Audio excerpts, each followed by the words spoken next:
because there are a lot of people in this country who do not like Black women, but Black women are the base of the Democratic Party. When I die, I'ma go to Snow Bunny Heaven. Snow Bunny Heaven. Aspiring to be patriarchs like what white men have, that isn't freedom. That isn't going to help anybody. It's certainly not going to help Black people. We are absolutely winning right now. Absolutely. We have done more than change the conversation. We changed the balance of power in the federal government.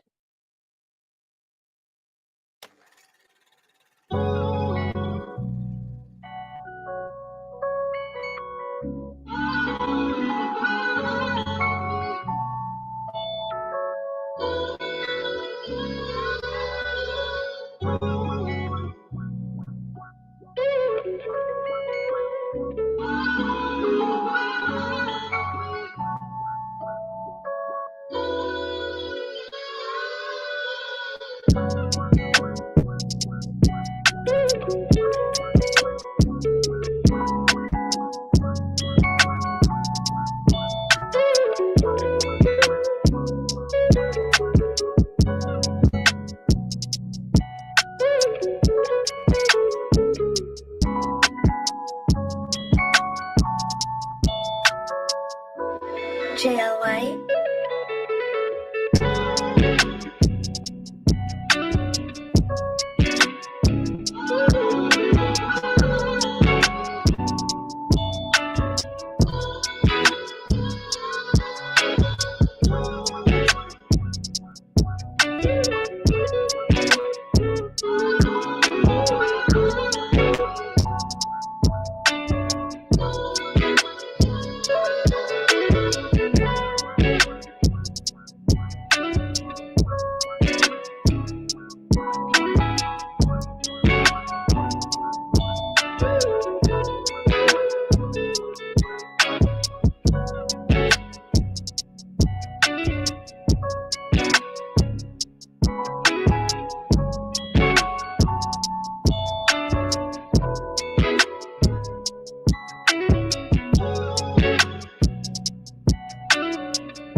JLI.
JLI.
Shadows and light, those tender signs, whispers like secrets in moonlit skies. There goes a longing, bring hearts to dance.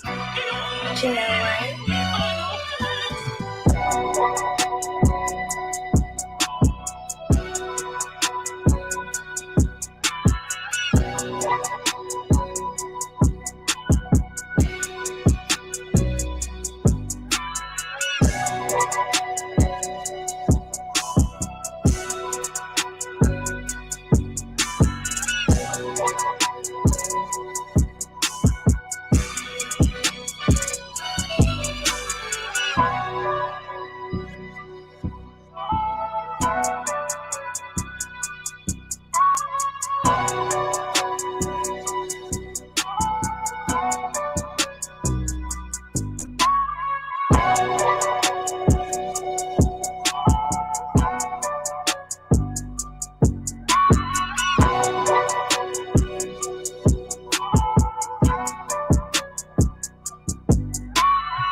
By now, you've all heard the drama in the WNBA with Caitlin Clark and Angel Reese.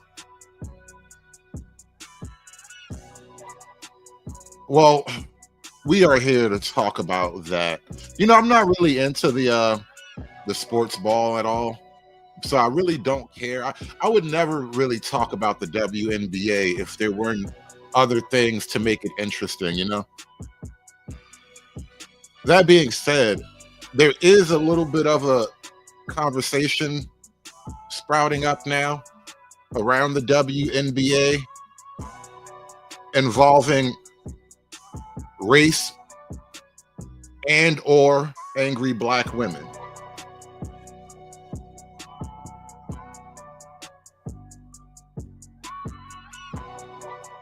I guess there are competing narratives at play, and we gotta think about this a little bit.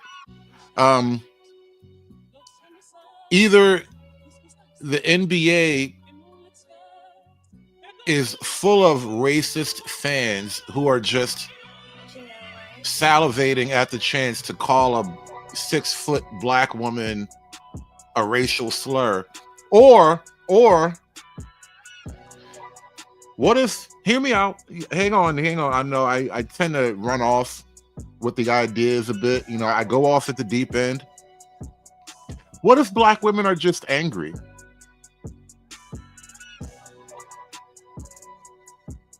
And not only that, is it possible that black women generally are racist and angry?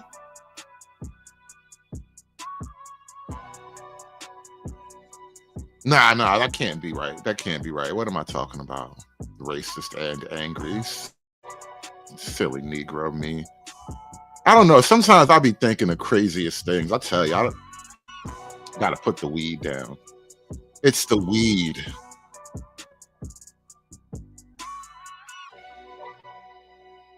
But it's gotta be something, you know, if they're not racist and or angry, maybe it's the white girls. Maybe white women are the problem. America would like it a lot better if white women were the problem. When I die, I'ma go to Snow Bunny Heaven. Snow Bunny Heaven.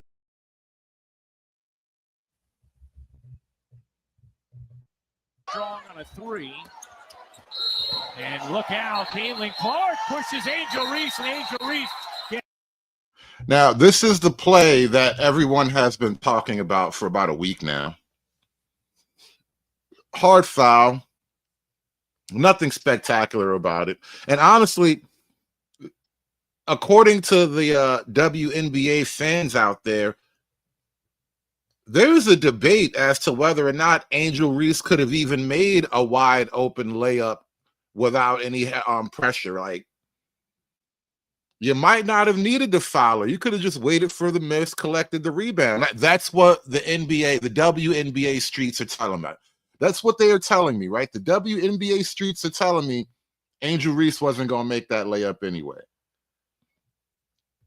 Now, that little hard foul right there, let's watch it one more time. That hard foul, it sparked all kind of controversy and conversation now. On a three. And it wasn't even the hardest foul, tell you the truth. Strong on a three. She was going for the ball. Reese almost flopped a little Strong bit. On a three. And look out, Caitlin Clark push. And now you have this infamous moment of Angel Reese looking. It looks like she was going to throw a quick left jab at Caitlin's jaw, and one of Caitlin's teammates, a black woman, stopped. She stepped in the nick of time. I wonder where we would be if she hadn't done that right there. I wonder what the conversation we have right now would be like if that left jab would have connected to Caitlin Clark. It would have been glorious, though. No lie, just for the content of it all, it would have been wonderful if that left jab. Because there are a lot of people in this country who do not like black women, but black women are the base of the Democratic Party. KMS with the $5 super chat, he says, there is a level of meritocracy in sports that's effing up the narrative for black women in the WNBA. Clark is good at basketball. Reese is not. She's trash. You know, there is a really a simplicity to it all, right? And this is why, you know, guys like sports. You know, as an idea, it doesn't really matter what the sport is. As an idea, there's just a raw competition, me versus you. You know, a simple game. Like the other day, I was playing horse with my son in the park. We were on the basketball court playing a game of horse, right? A simple game of horse will bring out an immense level of intense competition.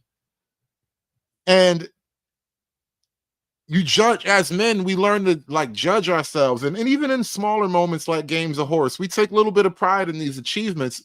And in the WNBA or in the sports world in general, there's way less room for racial distractions.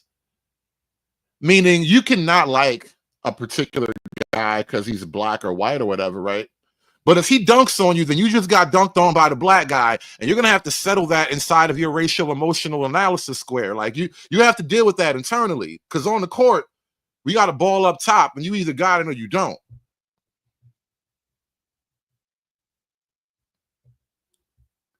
And then we got a big time with the $5 super chat. He says, I'd watch the WNBA if the women would box in bikinis after every personal foul. Maybe, nah, probably not. If they made the WNBA, if they added like an NHL rule to it, if y'all getting a little, like, you know, if two girls get into a little scrape, we don't give out texts. We let them have, you know, 25 seconds in the penalty box and they can duke it out. You know, with gloves on though, because these girls be having nails and stuff. I'm not opposed to that. See, the problem is, I would argue at least 65% of the WNBA is visually unappealing. And so it might not be worth it in the long run, but I like your vision though. You're trying to solve problems, and I respect the effort. We're trying to make new situations here. We're trying to come up with solutions, y'all. Shout out to Big Time. Shout out to KMS with the $5 super chat, y'all. Do me a favor, smash that super chat button for me. Hulk! Smash!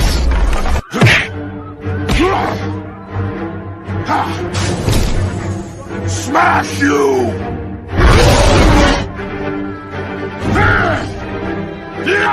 You make Hulk angry! You not like Hulk angry! Hulk no like fighting girls. Now, recently, there's been another little controversy because between this moment and today, there's been a lot of talk about basketball and women and race and racial issues involving women in basketball, all of the, you know, the blah, blah, blah. And RG3, we're going to get to RG3 in just a moment, but RG3, he sparked the conversation, making some unwelcome comments about Caitlin Clark and Angel Reese, really about Angel Reese, but there's this idea that, or a question now is floating around that Angel Reese maybe hates Caitlin Clark. And I think the broader question, because it's really not about Angel Reese, because Angel isn't the whole WNBA. Last year, we were accusing like all of the WNBA of roughing up Caitlin Clark. So the question kind of becomes, do black women hate white women? Or the ticky-tack fouls that we were talking about earlier today. Now, this appears to be Brittany Griner, whose team is apparently sponsored by Cash App. That's wild. I had no idea Cash App was out here sponsoring chicks. I'm kind of glad we're not doing business anymore. Now that I know that about Cash App, I'm not so upset about our ending our business partnership. Cash App is out here sponsoring athletic lesbians, bro. Y'all don't need my money anyway. Brittany Griner appears to say effing white girl. That we were talking about earlier today. Yeah, I mean, I don't know what that's about. Apparently, Brittany Griner was videotaped mouthing, it appears she has mouthed the words effing white girl. Because the question is, do black women hate white women? I mean, yeah, RG3, he has a theory about Angel Reese, but I think it's bigger than Angel. This is way bigger than Angel Cakes, baby. And shout out to RG3 with the white girl in the background, just adding ambiance and hose mad to the whole scene. It was a very clever taste, very tasteful. It was a very tasteful, tactful introduction of a white woman. So where was this type of reaction last year when Angel Reese got chokeslammed by Alyssa Thomas of the Connecticut Sun? Y'all remember that? She got fouled so hard, they kicked Aaliyah Thomas out the game with a flagrant 2 foul. What did Angel Reese do? Nothing. She didn't get up and try to swing on her. You know why? Because maybe she didn't want that smoke.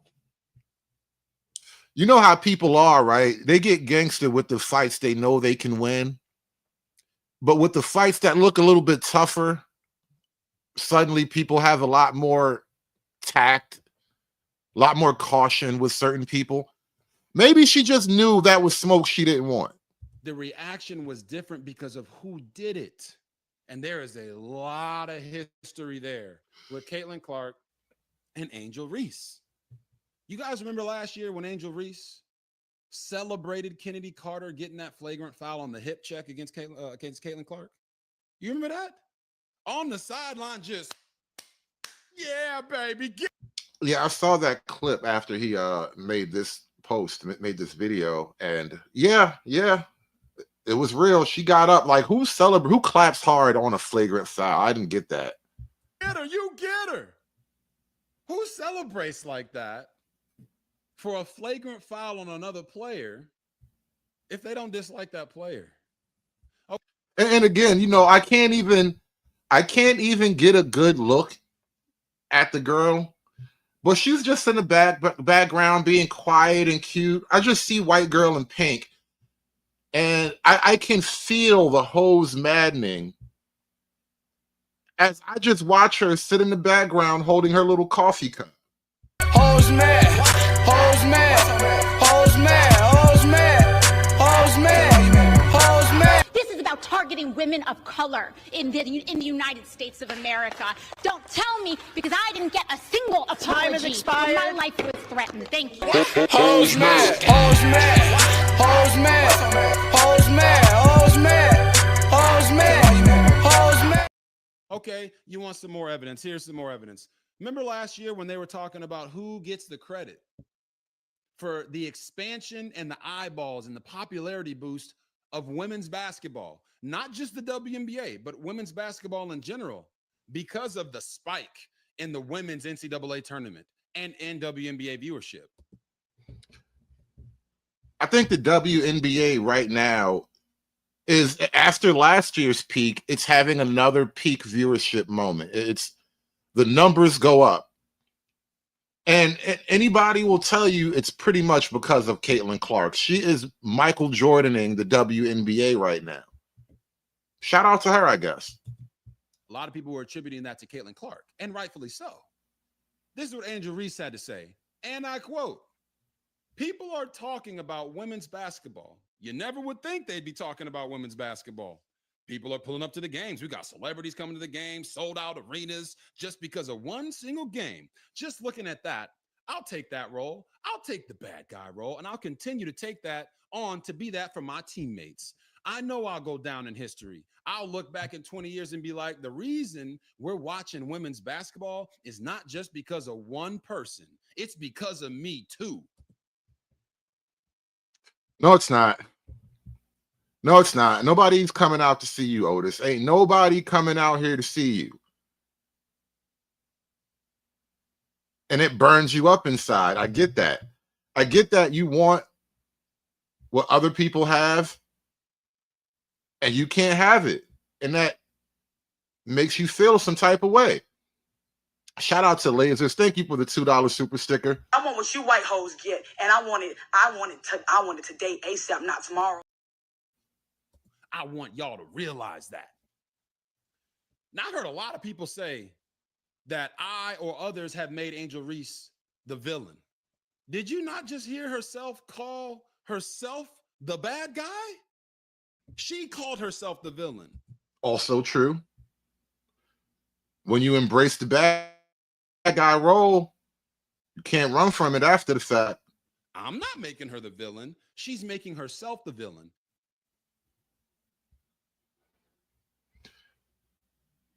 Now, RG3, he tells us that Angel Reese has a particular hate for Caitlin Clark. Maybe true, maybe not. I don't know what's in a person's heart in that way. I don't claim to know. I can only go by the external information I'm given. I can only go by what I see, right? And what I see is not just an issue between Angel Reese and Caitlin Clark. She may, in fact, have a personal hatred for Angel Reese and Caitlin. And I'm sorry, Angel Reese may have a personal hatred for Caitlin Clark for whatever reason. Hopefully, it makes her ball harder. But I think bigger than that, and after I just played the clip for you of Brittany Griner appearing to say effing white girl, and then we know the whole WNBA kind of roughed up Caitlin Clark last year. Is there a bigger question? Thursday night, Indiana Fever and Atlanta Dream played. Indiana Fever is where Caitlin Clark plays. Atlanta Dream is where Brittany Griner plays. Now, you tell me what it looks like Brittany Griner is saying here. The ticky-tack fouls that we were talking about earlier today. For a little bit of context, this was in the fourth quarter after Brittany Griner fouled out against Caitlin Clark, and Indiana Fever would go on to win by 5. Now, I'm going to tell you what I think she said. Let's play it back.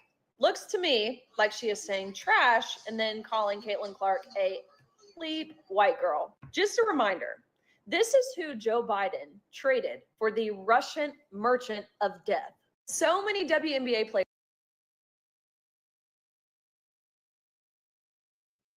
Shout out to the Lord of War, by the way. That was a great movie. Can't believe we gave that guy up. You would think you'd want to keep that guy in jail, but I mean, listen, maybe Africa needs more guns right now.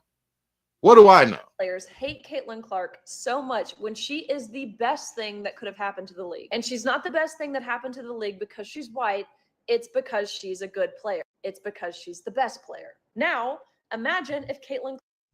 Well, even still, though, can the ladies of the WNBA, the Keishas, can they stomach a WNBA where the best player is, in fact, a white woman?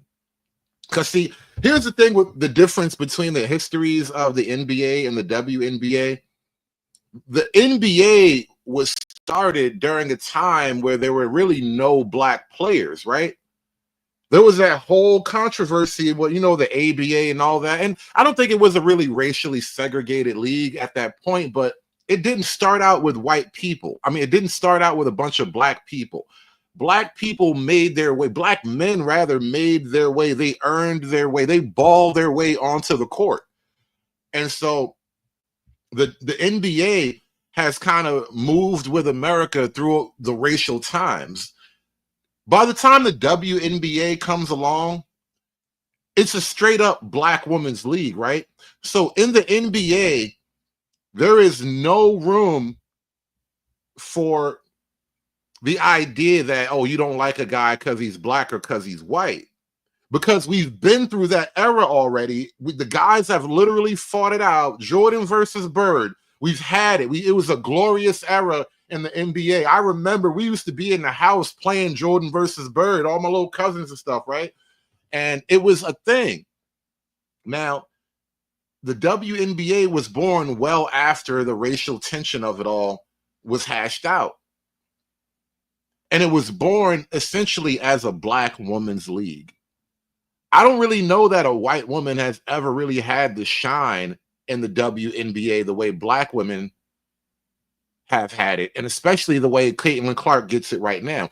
And so it is creating an identitarian problem for the WNBA. Can you stomach a white girl who balls harder than all of y'all? Clark said the inverse of this. It would be reprehensible, condemned, and understandably so. You've got all of these individual players. You have sports commentators, people like Ryan Clark, who constantly tout of the racial tensions that exist in the league, when in reality, They are the ones perpetuating and amplifying these racial tensions with their anti-white hatred for Caitlin Clark.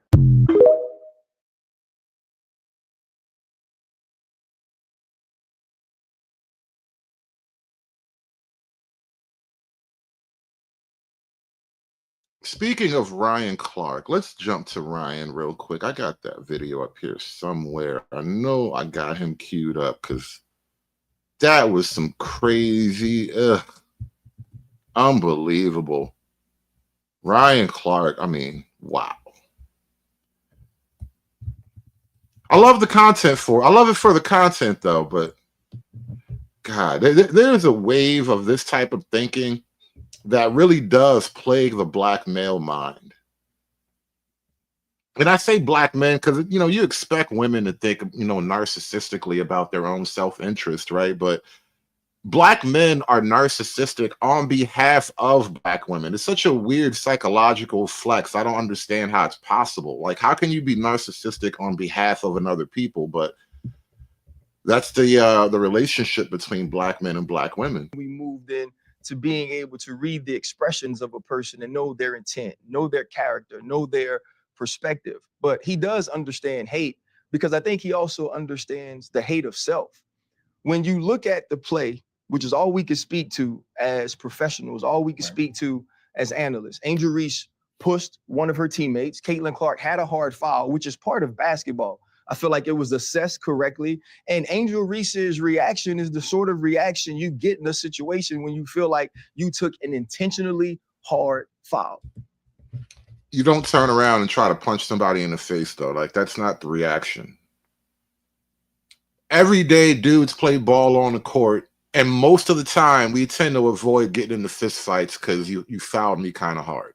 Most of the time. Most of the time. In 0.0005% of the cases, there is a nigga with a gun. But usually, we avoid that. That's competitiveness. That's rivalry. That's not hate.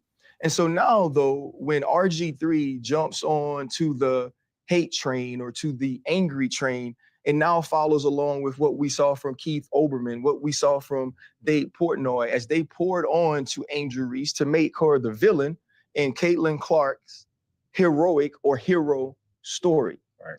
The one thing we know about RG3 is he's not having conversations at his home about what black women have to endure in this country, about what young black women. Who does that, though? Guys, do me a favor. Let me get some audience participation here. Put a 1 in the chat if you've never, ever had a conversation in your home, or anywhere for that matter, about what black women have had to endure. That seems like a weird stretch. Like, who does that? Like, who sits down at the table for dinner? Like, if you still sit down for family dinner at night, it's like, honey, have you heard what black women are going through today? It's like, oh my God, Trump put a tariff on the weave production. How does that conversation even go? And then you know what kills me about the very idea of that conversation? How can these two things be true? Black women are struggling eternally in racist white supremacy America, and we are absolutely winning right now. Absolutely. We have done more than change the conversation. We changed the balance of power in the federal government. Big time. I wouldn't know what that's about. I guess you consider yourself a lucky man. You're probably white though, so it's easy for you. You're a white guy. It doesn't really count as much for you. You can kind of organize that for yourself. It's a little bit trickier for me. It's like walking through the jungle, not touching a leaf. You know what I mean? But how do black women on the one hand claim that I'm the most heavily oppressed, but on the other hand, a lot of this country's energy, politically and socially, has been diverted toward promoting black women? Like, that's how can both of these things be true? KMS with the $5 super chat. He says, I wonder if Ryan has a full conversation of what Black women had to endure with his oldest daughter, or is it just a half conversation? Hashtag Panda Bear. And you know what? That's a great point. Ryan, your first love was a white woman. Yes, Ryan Clark, Black woman, Panda Bear extraordinaire.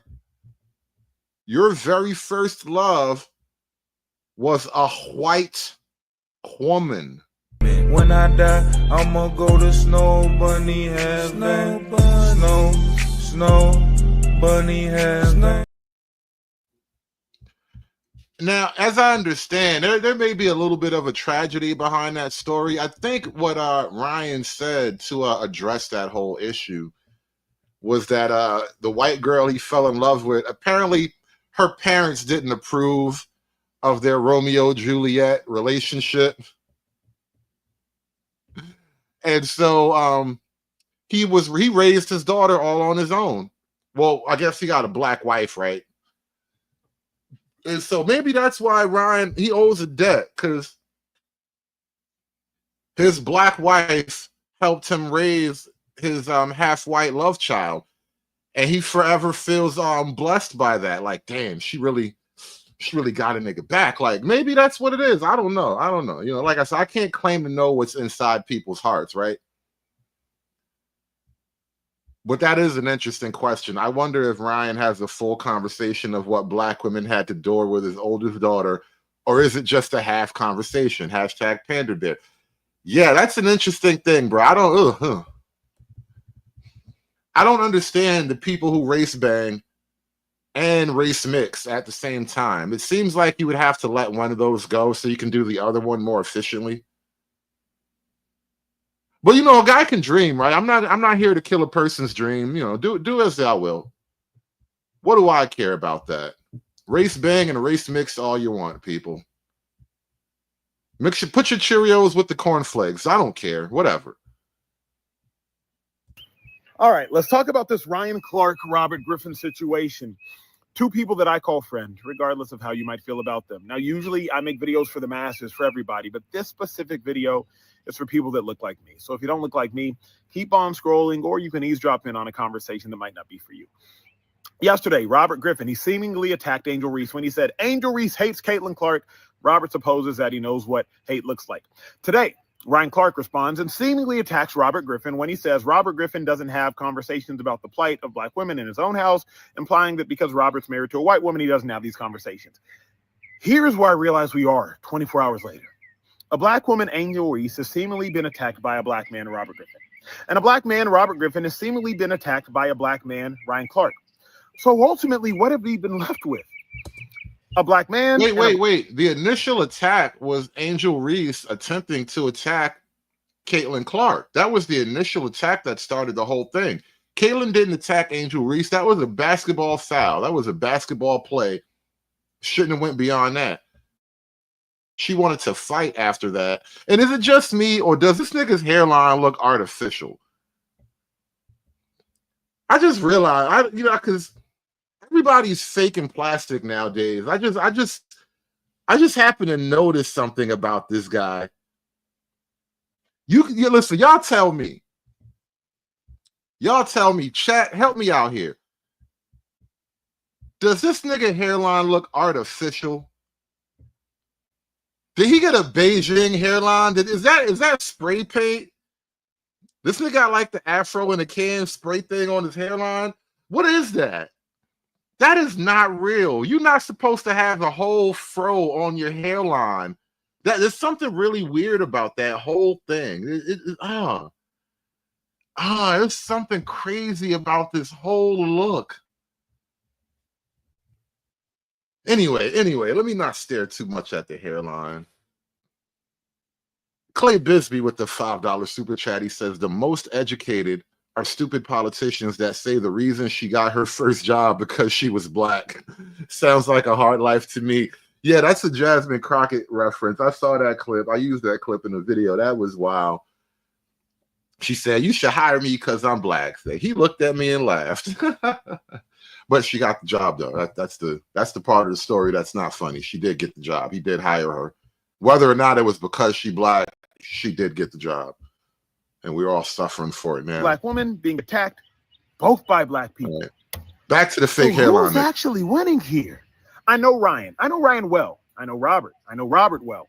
Ultimately, I believe that their hearts are very similar. They want the best from the world. They want the best for people that look like them, and truly they want the best for all people. But after 24 freaking hours, I'm really sitting here thinking that the only thing that has happened is that a black man, Robert Griffin, has helped fuel the attack of another black woman in Angel Reese by putting out his statement. And a black man, Ryan Clark, has helped fuel the attacks on another black man, Robert Griffin. And everybody wants to ignore the fact that Angel Reese attempted to throw a punch at Caitlin Clark, and she was only stopped. She was physically stopped because somebody grabbed her. Like somebody literally grabbed her up and was like, "Whoa, whoa, that's a bad move." Nobody wants to talk about that. It is, it's Ryan Clark and it's RG3. Like, that's really not the fight that we should be talking about here. By putting out his video. So it's just black people being attacked.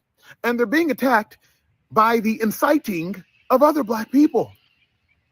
The reason I'm not hitting Robert or Ryan privately is because I think this conversation needs to transcend a private text message or a private phone call. Like, I really want people to hear this. What ultimately has been won? What's been won?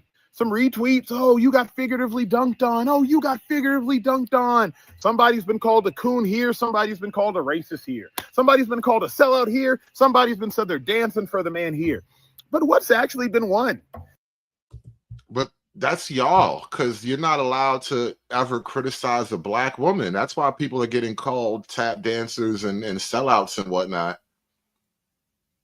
If you would just stop with the protective shield, then maybe we can get some progress, Now Robert's like implying that it's a bad look for ESPN, thus like maybe it should put Ryan's job in jeopardy.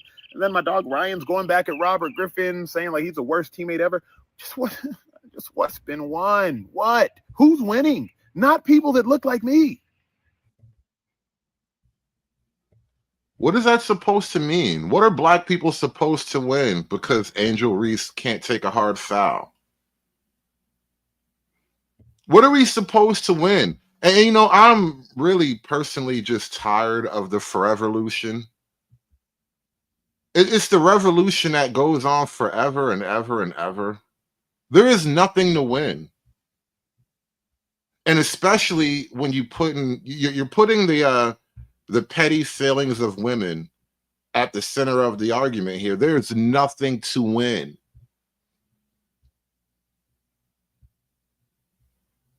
But black folk, we got to win something. There's always a race win. The forevolution marches on.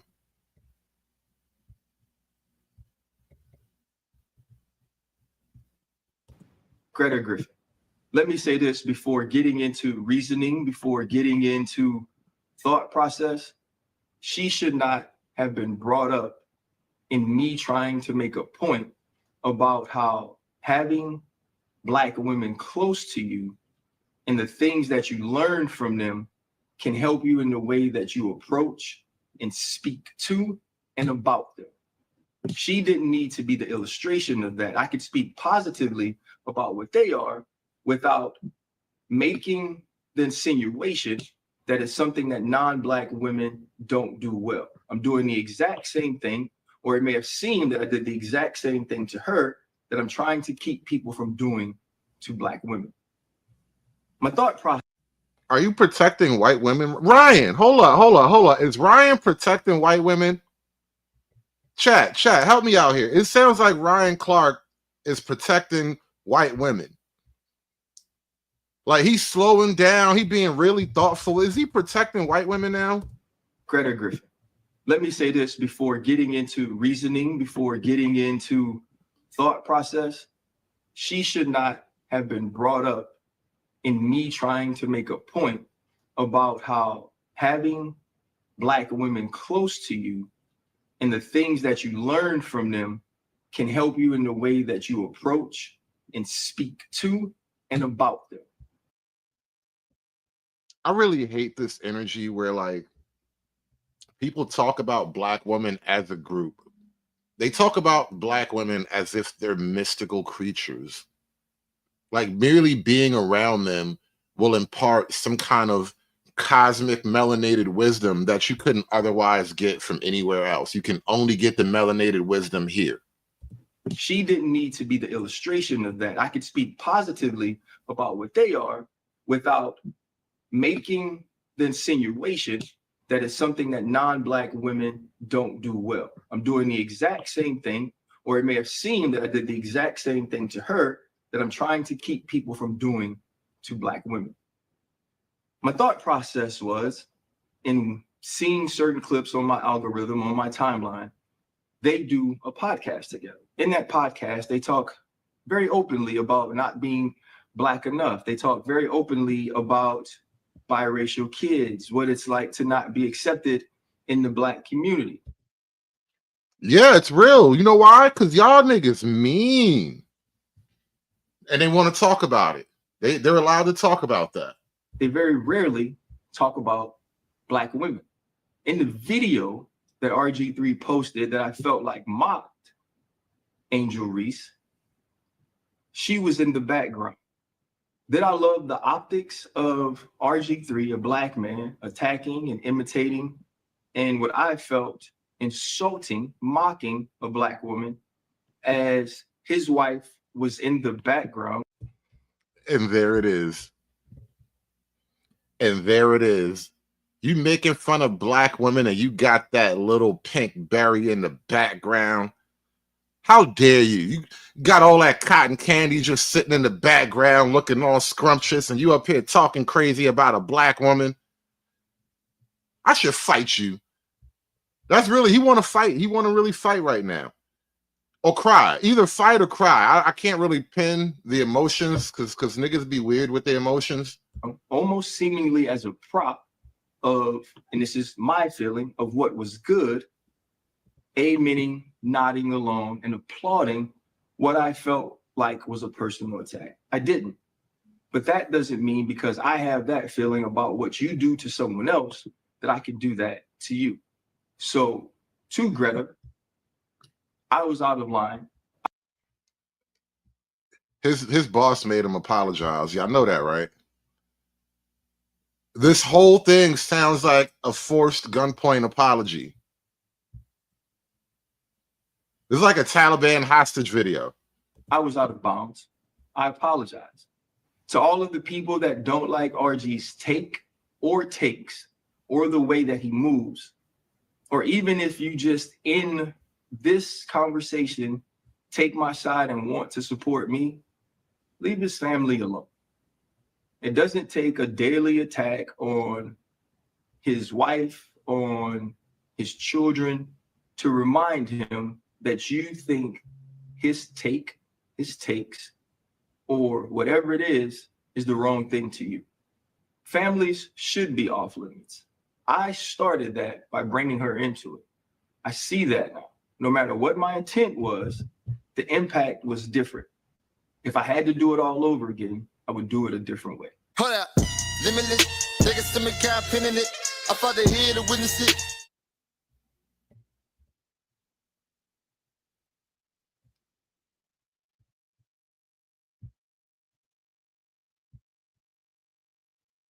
I don't pick up that Angel Reese has a personal hatred of Caitlin Clark. What I do pick up from Angel Reese, because she said it, and I like to go with the face value of what the athlete actually says, is I think she resents the fact that she can't have her separate story away from the Caitlin Clark drama. Like Caitlin Clark can have her separate story. Like when Caitlin Clark is in any press conference or whatever, unless she's playing Angel Reese or it's something specifically that they have done together that is happening in the moment, she is not asked about Angel Reese at all. She's asked about thousands of other things about her ability as a basketball player. Angel Reese is always routinely asked about Caitlin Clark. And I think she resents that part of it, is the fact that like, hey, I can't even have my own identity. I can't even have my own identity outside of this storyline that has been following me since college. Well, isn't that a weakness on her part as an NBA professional, as a WNBA professional? Like we just went. I was just talking about the Jordan versus Bird era and how that era seemed to bring the best out of both players, and it brought anticipation and energy to the NBA fans. It attracted even more fans than you otherwise might have had. And both players played their role in that, right? Neither one of them, I don't remember anybody in that whole era like, getting like this, right? Nobody was getting all sensitive about things. It was just straight balling up top. And for Angel Reese in this moment, this is your Jordan versus Bird type of moment. And for whatever reason, because you do kind of suck apparently, but people are casting you in the Jordan role and you're not really stepping up. You're not carrying the weight like you're supposed to. It's okay to have a rivalry. It's okay to have a slight little racial edge to the rivalry. Fine.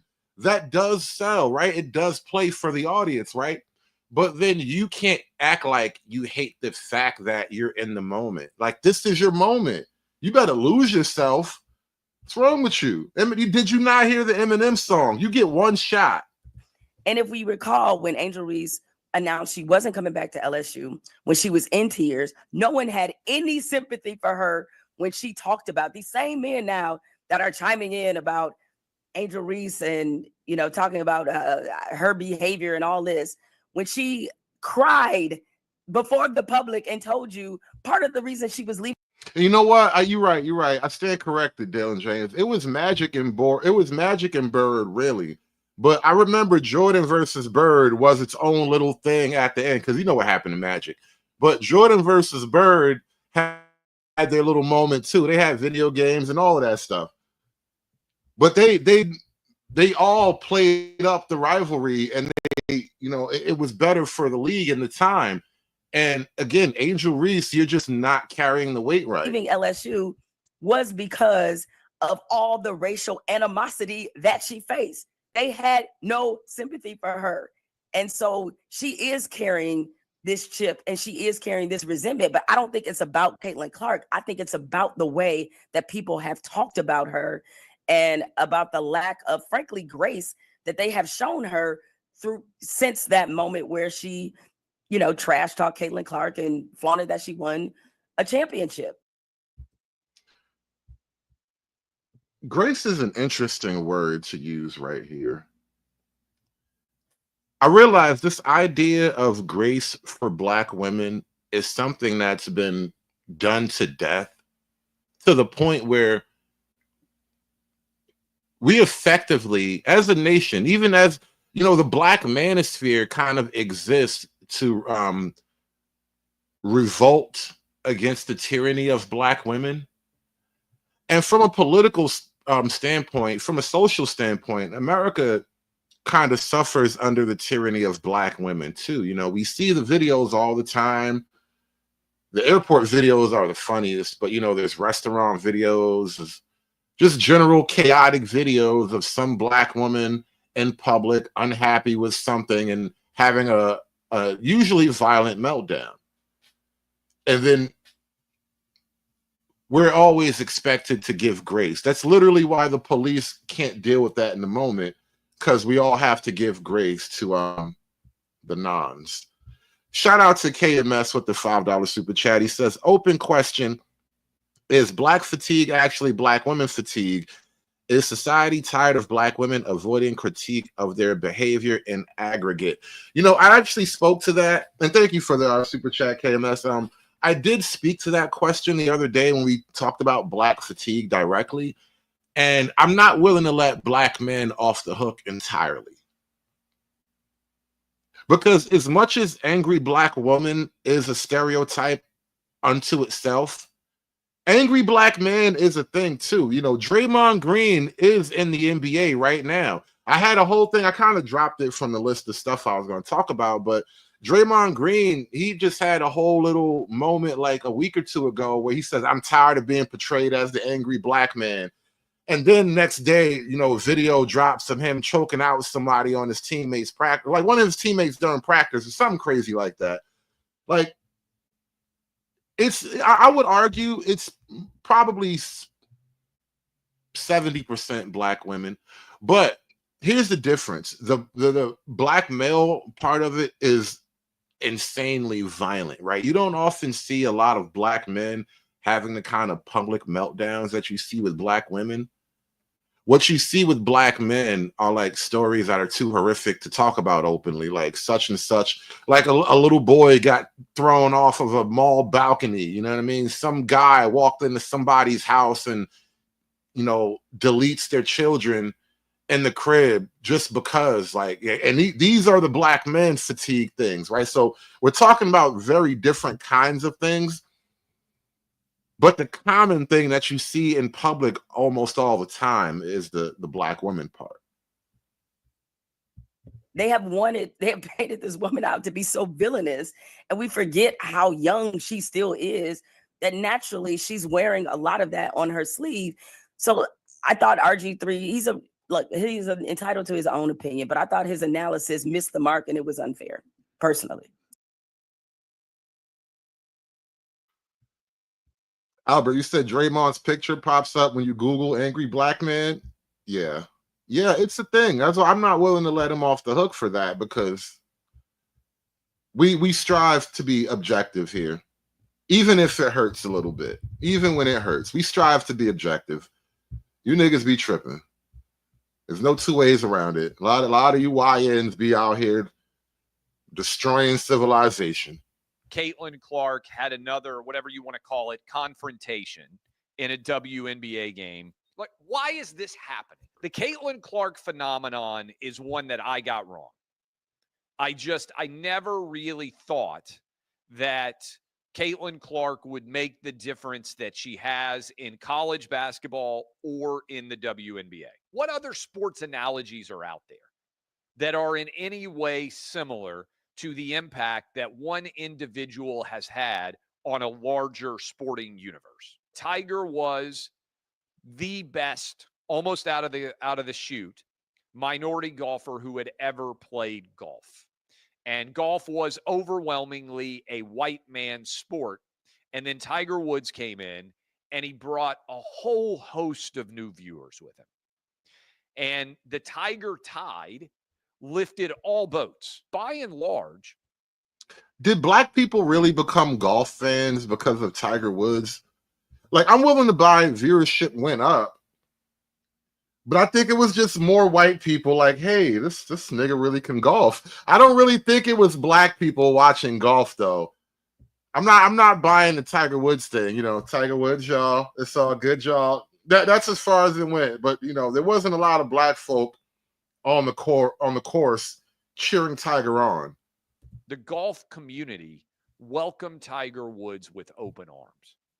And that was smart. Every single golfer in the world who was an elite golfer, regardless of where they were from, they benefited from the rising Tiger tide. What happens when a white girl joins a majority black league? Her coming to the league brings more viewers, more ad money. The Caitlin Clark tide is going to, if embraced, rise all boats. The majority in the league, which is black women, has done everything they can to not welcome Caitlin Clark to the league. Why? That is a question we have to explore, though. Why would you, each and every one of you, why is it hard to recognize the potential of the moment? Especially when you have girls talking about stupid things like the WNBA pay gap and all of that.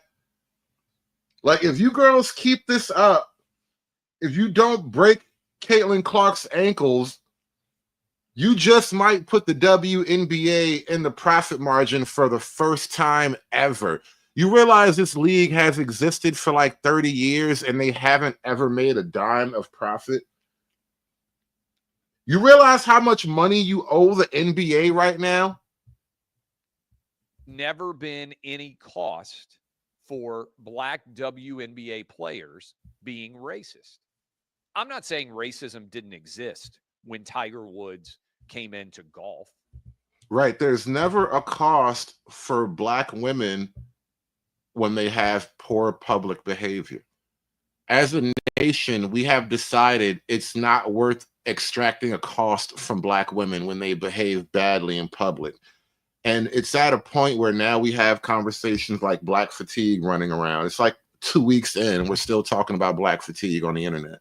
But they recognized that the cost of being publicly racist was so significant that if they did it, their careers might be over. The cost of racism for white people is massive.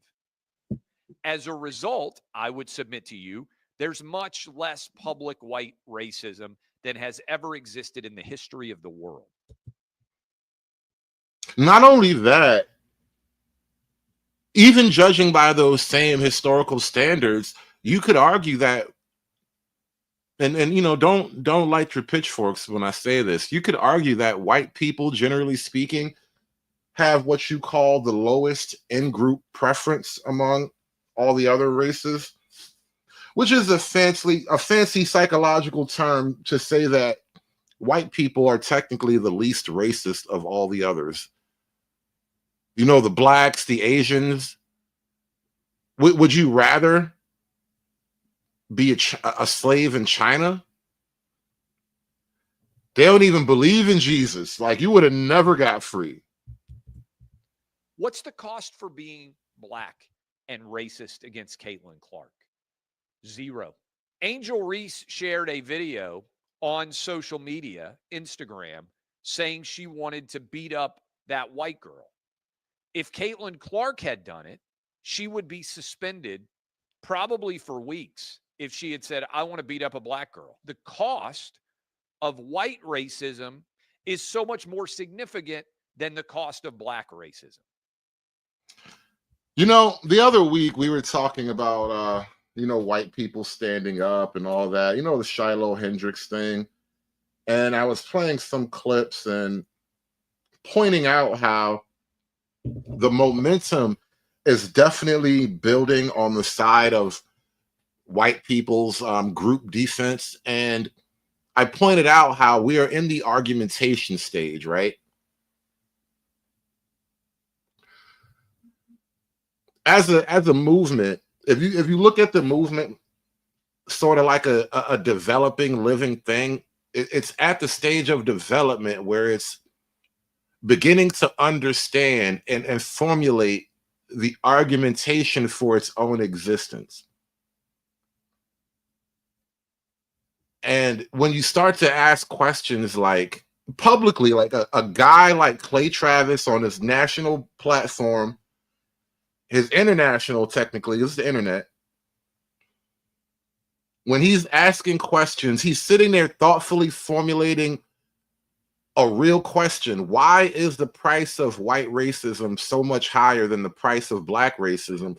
And the issue that you next start to point out immediately after is whether it's white racism or black racism, it is white people who extract the price either way. So it's, why are we charging ourselves such a higher premium for racism than we charge the black people with? Yeah, it's learning to walk and talk again. Pretty soon it starts to believe. And then, you know, we will be in the matrix. And let's talk a little bit about this issue of black grace. I found a video earlier. It's kind of pissing a lot of the black men off. You know what's interesting about guys like this? This video I'm about to play for you, it's sparking a civil war, not just among the manosphere, right-leaning type of black men, but also the more blue pill, left-leaning kind of black men. It's like you started a civil war among your own team, bro. You may not harass women. You may know how to take rejection. The majority of men that most women deal with do not. Yeah. And you are accountable for that as well. Because I don't got time to figure out which white people are nice, which white people aren't racist, or da-da-da-da-da. I have to go on the actions of the group. Right. The group as a whole and the history of that group as a whole. Yeah, a new Black Men Are the White People of Black People has just dropped, and we're going to talk about it. Tells me that they are a danger to me and they are not to be trusted. Right. And if you can understand that as a Black man and your stance towards white people, then you should absolutely be able to understand women's stance towards you. Mm-hmm. It's not a war on you waged by women. Actually, the war get a little thicker when we start talking about it from the perspective of a woman and the greater society of racism and white supremacy being waged against Black people, and then the patriarchal society being waged against women. So I don't even know what those things mean. We got to slow that down and come back at it. Let's take one more pass at that. Understand women's stance towards you. Mm-hmm. It's not a war on you waged by women. Actually, the war get a little thicker when we start talking about it from the perspective of. Carmen, you say his chin so fat. That's grits and eggs, baby. That's grits and eggs. You know, this is the Grits and Eggs podcast, and that's why his chin's so fat. And you must be talking about the chin under the chin. There's a chin. There's a slight chin bump growing under the chin. That's where the grits and eggs rest. It's like a grits and egg pouch under the chin there. Actually, the war get a little thicker when we start talking about it from the perspective of a woman and the greater society of racism and white supremacy being waged against Black people, and then the patriarchal society being waged against women. So they have to deal with two elements. One of those elements we don't have to think about, and honestly, we're perpetuated. Mm. And it's perpetuated against us young to look at women as objects, right? You know, to look at women only through the lens of a sexual desire and not as the human being that they are. And when you understand how to deal with women on a human level, you understand how much women will enrich your life. Mm. Amen. Amen. You want to turn. I'm mad how you just looked at the camera like you said something heavy. You understand how much women will enrich your life. Mm. Amen. Then he did it from like two camera angles. He looked at me crazy from multiple camera angles. Like, you know, we supposed to fight after that, right? Like, you just said something extra crazy, and then you crazy-eyed me from two different camera angles. Like, in Black language, yo, we really got beef now. But I'm not gonna fight you because you're actually kind of tardy, and it wouldn't be right for me to pick on the tardy kids. You're right. It's not fair to pick on the tardy kids, but he really just looked at me crazy for multiple camera angles, and I feel some kind of way about that. Amen. You want to turn it up a notch? Yeah. Get you a good woman and get your good Black woman in your corner. Amen. Hey man, you want to see your life turn up? Hey. No, sir, I do not want to see my life turn up. No. I'm getting a little bit older, and I'm learning to enjoy the good things in life, and I do not want my life to turn up. No. Actually, I'm trying to turn down. I've been turning down a lot of things lately, honestly. To tell you the truth, it's been better as I turn things down. Just can't go with you on that one, buddy. But you try that. You try that. You know, maybe it's because you're tardy. You know, it's because that's why you're so happy. You know, ignorance is bliss. You know, they're like the handicapped. They always seem happy. Like, how often do you bump into a tardy guy and he's just really, really unhappy? They're like almost always in a good mood. And see, this is the thing, though. It's a privilege, bro. It's a privilege. You know what I'm saying?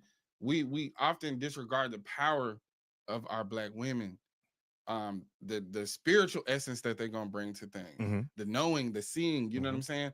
Also, too, imagine it. They have to be hyper vigilant because. Wait. The knowing and the seeing. The spiritual essence that they're gonna bring. What? What the spiritual? What? Oh, God. But if man had to find out that his God was a woman, I say the Black woman is God, and Black woman is God. I say the Black woman is God.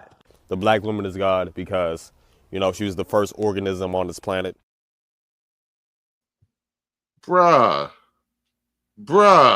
I know this nigga is a primitive black woman is God nigga. He is a primitive. You is a fat primitive. Privilege, bro. It's a privilege. You know what I'm saying? We often disregard the power of our black women. The spiritual essence that they're gonna bring to things, the knowing, the seeing, you know what I'm saying? Also, too, imagine it. They have to be hyper vigilant because they have to be constantly scanning the room, making sure that they're in a safe situation. Absolutely. You know what I'm saying? When we think about these kids who were clearly in Louisiana having the time of their fucking life because they graduated, and we think about white people's reaction to Black joy. Oh yeah, that's it's not about civility. Oh yeah, there's a video going viral about Black prom. Apparently, a bunch of rich Louisiana kids. One of them had like a helicopter or whatever. And white Twitter is just looking at this like, so you Negroes do have money, huh? I thought you Negroes didn't have any money, and then you Negroes want reparations, but you got helicopters. That's weird. How you pay reparations to people who got their own helicopters?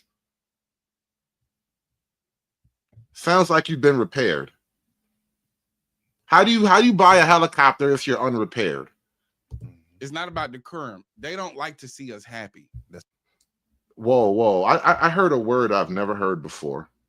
It's not about civility. It's not about decorum. Yeah, I've never heard that word before. What's decorum? Decorum sounds like a county in Georgia, by the way. What is decorum? Anybody here from Decorum County?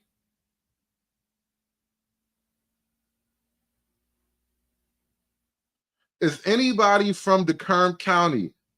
I need somebody to verify what this nibba is talking about, right? This fat primitive is confusing me. What is Decorum County a place? Can I find it on a map? Decorum, Oklahoma? Is that a place? Is that a place? Decorum, Oklahoma, stand up, y'all. We out here getting geographical with the fat primitive nigga. I didn't know that was a real place. What is Decorum? Help us out here.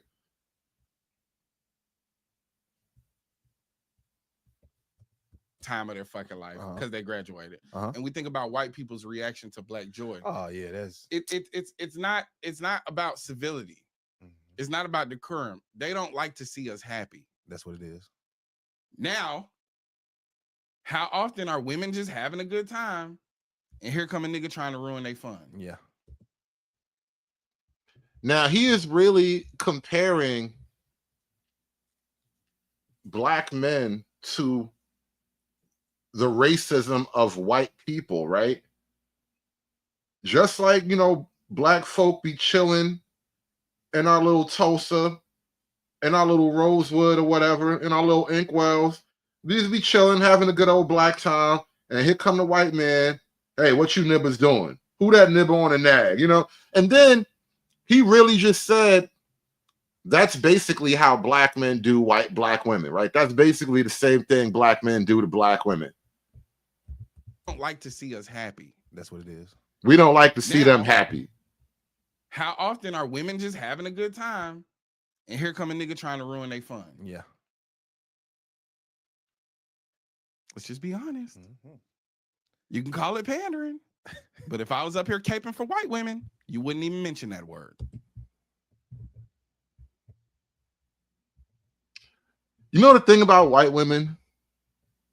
You don't really have to pander to them. You just have to, say something funny. When I die, I'ma go to Snow Bunny Heaven. Snow Bunny Heaven. Shout out to Latina Cali with the 199 super chat. What is that? Live is electric. More power to you. Thank you so much for supporting the show. Hit that like button, y'all. We are only like halfway through. We are still in the middle of the angry Black women conversation, because I did some research on this a little bit, because I get into my topics. I don't just like to I don't like to get up here and freestyle for 2 hours. You know, I try to give you something logically consistent. You know what I mean? I want a narrative to what I do most of the time here. And I realize this simping epidemic goes hand in hand with the angry black woman epidemic. But I want to address this simping allegation. Do I simp for black women? Yes. I love black women. I don't like y'all niggas. This is an easy decision to make. Sorry.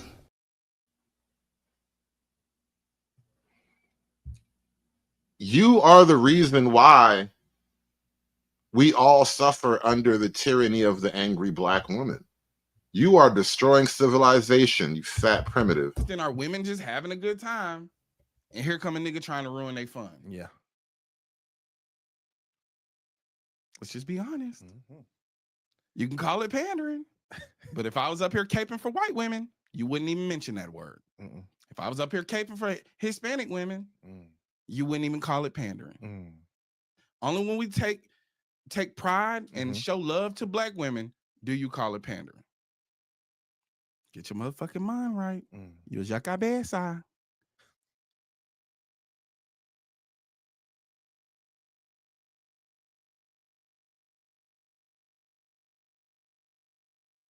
This pro-black nigga just spoke Spanish to me. But we really do have a weird sort of issue. You know, we're talking about the angry black women and all, but like I said, you know, the anger is it's bigendered. You know, the anger doesn't really limit itself to one gender.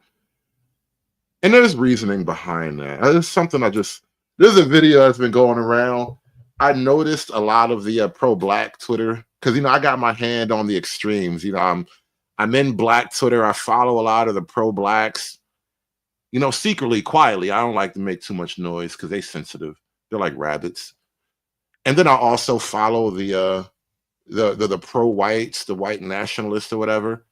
And they don't really care, you know. I don't even think they really bother. They're like, who's this nigger paying attention to my stuff, right? But I kind of keep an ear to both streets, and I found this video going around, and it's so hilarious that far white, like white wing Twitter, is straight up laughing at black Kangcore. Yeah, that's a great word for it. Kangcore.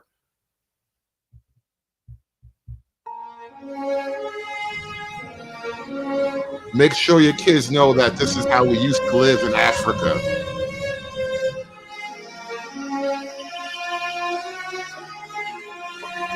Like, if you really believe this was your origin story, and now you're trapped in the Chicago projects, you're cursed to Cabrini Green or whatever, it would make you a little bit angry.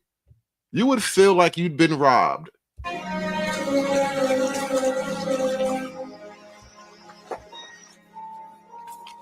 I'm pretty sure they're using some copyrighted Disney music here. There's a world with pure imagination. I swear they just screwed me over with that music. I can hear the algorithms gearing up for the attack now. But they really believe this, like, unbelievable.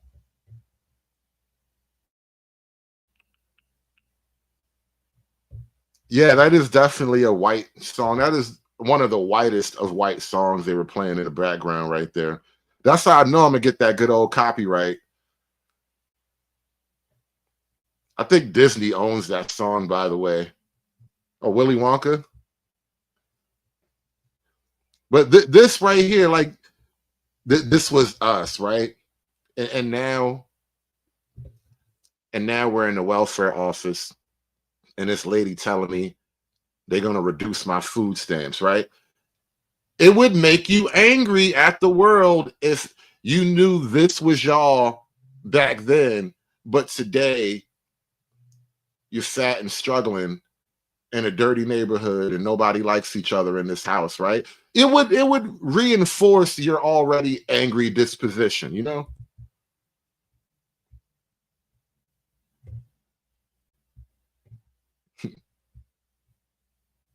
So Africa, you know, the only time Africa looks like that is when the white people were in charge. That's the real funny thing about this. Like Egypt, I'm pretty sure Egypt was never ever this black.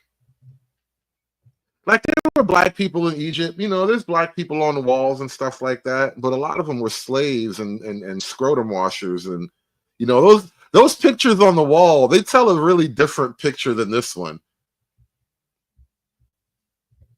The black people on the walls, you know, the hieroglyphic niggas, they had way different jobs than these niggas, is all I'm saying. It looks different compared to the hieroglyphics, bro. Looks way different.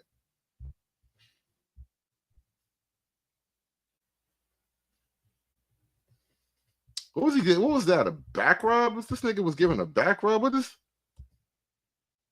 Gay? Even in ancient Egypt, y'all niggas gay, bro. What the hell? Even y'all niggas went all the way back to ancient Egypt, so one nigga could be rubbing on another nigga, bro. What the hell is wrong with y'all, man? That nigga gay, nigga gay, nigga gay, nigga gay, nigga gay, nigga gay. Yo, what is this, bro? Chill. I almost went past that. Like, hold up. What is this nigga rubbing on? That is not no woman's back. Even AI knows how gay you niggas is. Oh, stop. He said Egypt invented baby oil. Diddy got his ancient Egyptian baby oil recipe. That's why he was so lethal. Niggas wasn't ready for that ancient Egyptian baby oil. Diddy hit him with. Ian Dungeon with the $10.90. That's a very odd number. With the 1090 super chat, you should do a live reaction to Empire of Dust in Africa, Blood and Guts. I don't know about Africa, Blood and Guts. Empire of Dust. I'm game. I probably would have to do I could only really do that well on Rumble.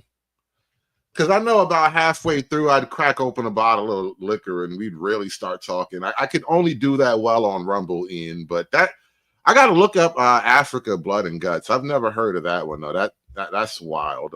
This the title, Blood and Guts. Like I thought Africa was the motherland, bro. Chill. What do you mean, Blood and Guts? You scaring me, bro. You scaring me. Shout out to Ian, y'all, man. Be like Ian. Smash that super chat button for me, y'all. Hulk! Smash!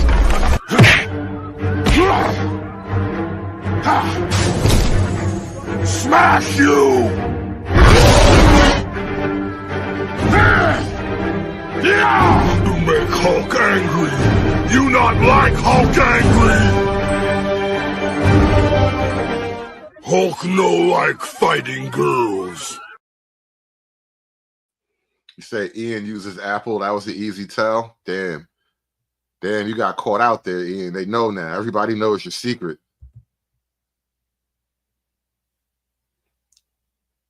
Look at the Wakandan Egyptians. Oh my God. Even in ancient Egypt, y'all made women the goddesses. Was a female priesthood even a thing in ancient Egypt? I don't even know if this is like, obviously none of this is historically accurate, but like I don't think the Egyptians had the female priesthood thing. There was a bunch of bald Egyptian dudes reading scrolls and whatnot. But yeah, this is Kang Core, right?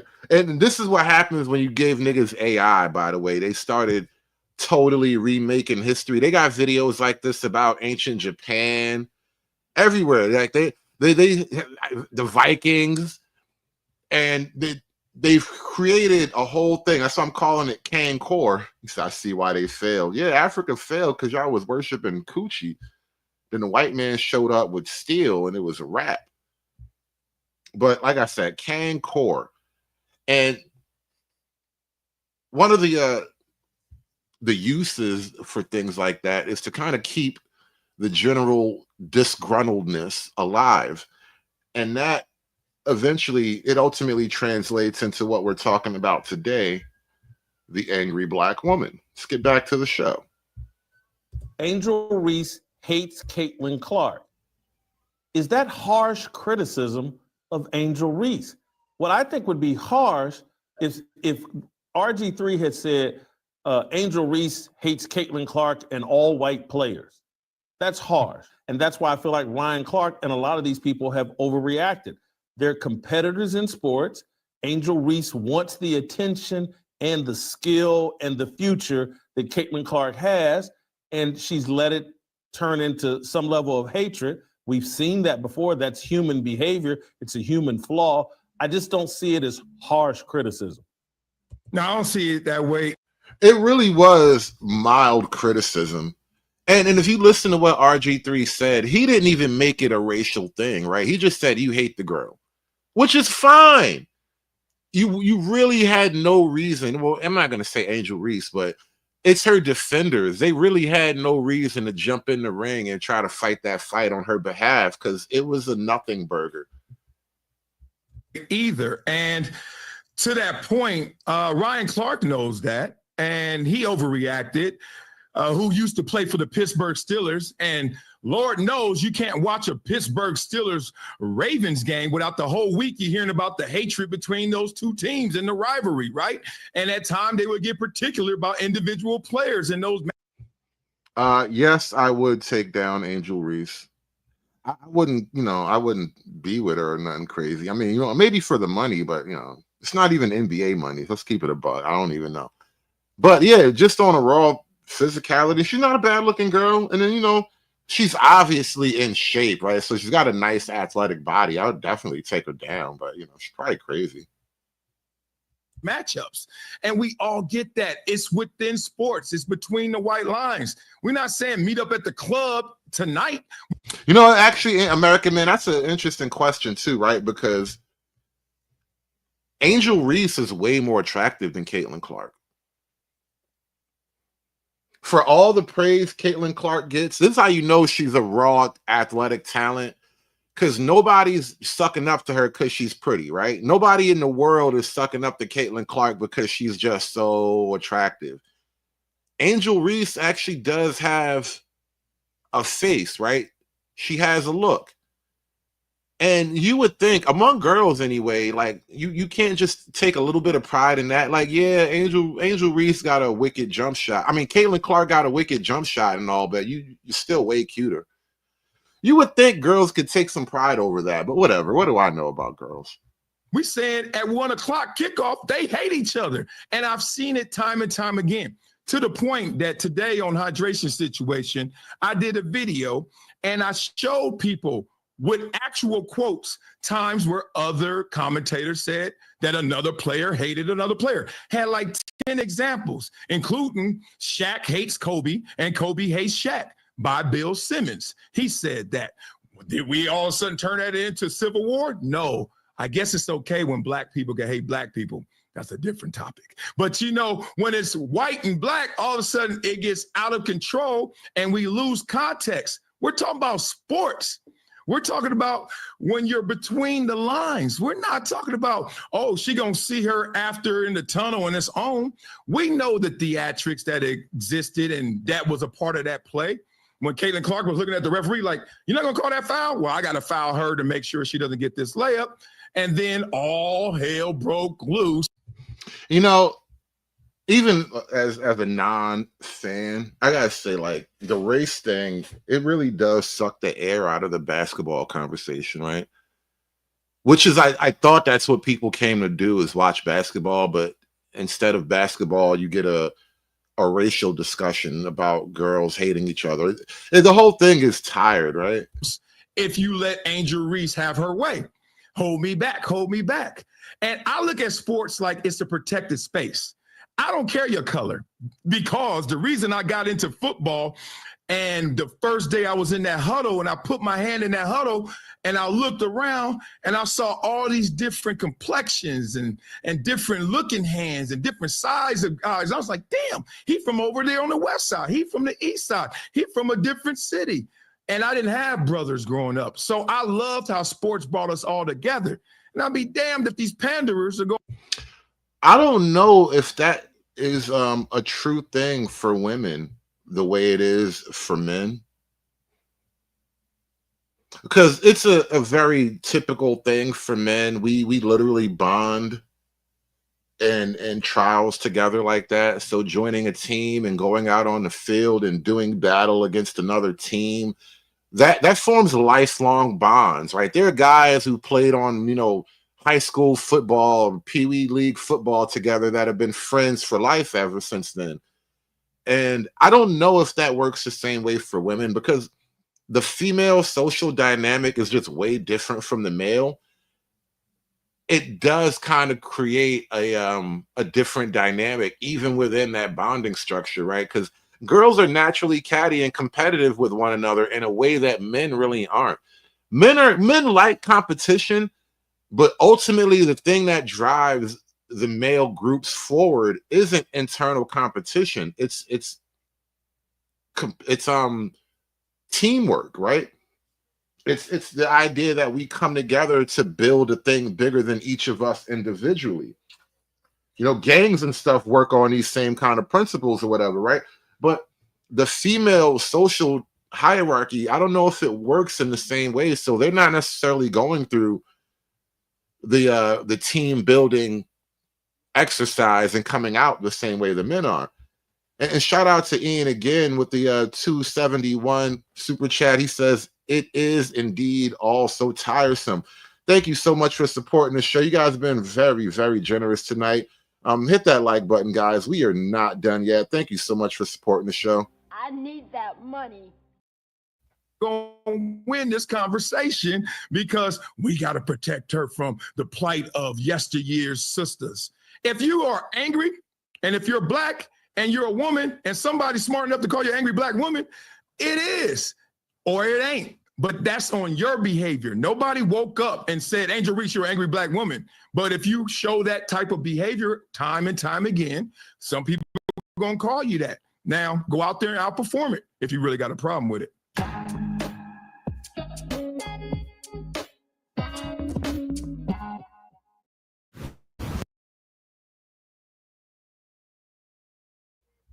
I want to talk about angry black women for a minute. Earlier, I said that as a nation, we kind of live under the tyranny of angry black women, and nobody knows that any more than black men. Details on a shooting in Mesa where a mother is accused of shooting her son. We first brought you this story last night as breaking news at 10. The shooting happened last night just before 9 at a home near Higley Road and Main Street. A woman called police saying she shot her son. Officers say a 38-year-old man was found shot in the stomach and taken to the hospital. The woman, 72-year-old Hazel Benson, told police she was upset with her son for being too loud while he played video games. Her son went for a walk to calm down, but when he returned, she tried to stop him from re-entering the home. She told police he lunged at her with raised fists, and that's when she says she shot him. She ended up throwing the gun into a canal, according to police. Benson has been arrested on aggravated assault charges. She shot her son and then took the weapon and threw it in the canal. Interesting.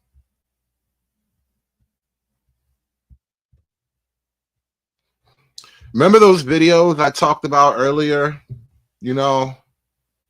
at the checkout line, in a restaurant, in the mall? This one's in an airport. The airport ones are my favorite.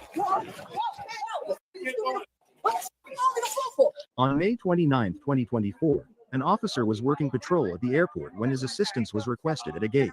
So she threatened the agent, talking about spitting and fighting. I understand that, but once again, I didn't he was standing not enough The agent feels Can she be booked?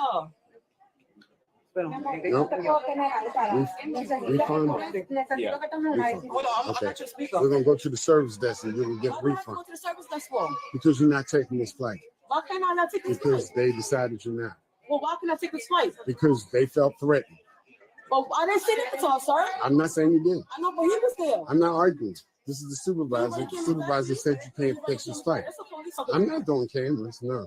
This is like me at your house. When I come to your house, you get to make all the decisions. All you gotta do is tell me no. Right, I didn't say that to her. But they said they're gonna rebook you. They're giving you the option I know, but not rebook you. They're gonna refund you. You can get your money back. I had to get back because I was stuck on. I understand. I got you. You're not flying on this flight. But can I fly on this No. today? No. Now, look, this is a black woman, obviously. It appears to be a black man who's the responding officer here. And he is trying to calmly explain to her the realities of the situation. You are basically boxed out. Whatever you said in the moments leading up to this, the flight attendants now are basically afraid of you, is what they're saying. And so they don't want to fly with you. And that's their right. And at this point, after years of all these airport videos coming out, people don't know by now.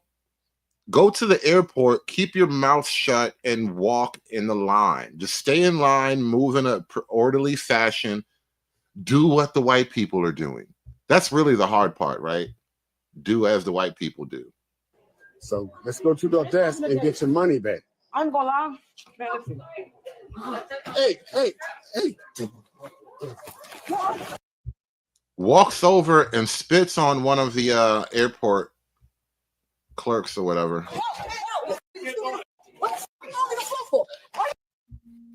And then after she spits on the clerk, he asks, why you throw me on the floor? What you throw me on the floor for? Why you think? You're going to jail. Stop. That is actually assault. A nice nice hand on the throat, by the way. Appreciate that. Stop. Don't do that. Don't do that. Stop. Stop. Stop. Get off me. Stop. Breathe. I Get off need you me. to breathe. Get off me. I need you to breathe. Don't ever throw me the flight. Okay. And now she's spitting on him. And at this point, he's being a really good cop because, like, I might want to, respond violently to getting spit on. But that's just me. I'm a bad person. I think like that. Okay. I need you to breathe. Do what you do, babe. Okay. I need you to Babe, breathe. you put me the fuck. I know. Yo, get the off me, bro. No. Breathe. Get the off me. Breathe. Yo, Breathe. you don't breathe. Get off me, bro. Get off me, bro. Get off me, bro. Get the off me, bro. Get off me. Give me my phone. Give me my phone. Give me my phone. Yo, bro. Yo. You're gonna get tased. What I don't should want to do? do anything. All right, so get off me. Get off me. Why do you not understand that the situation is only going to get worse for you? Like, do you really think you're going to fight your way out of the airport?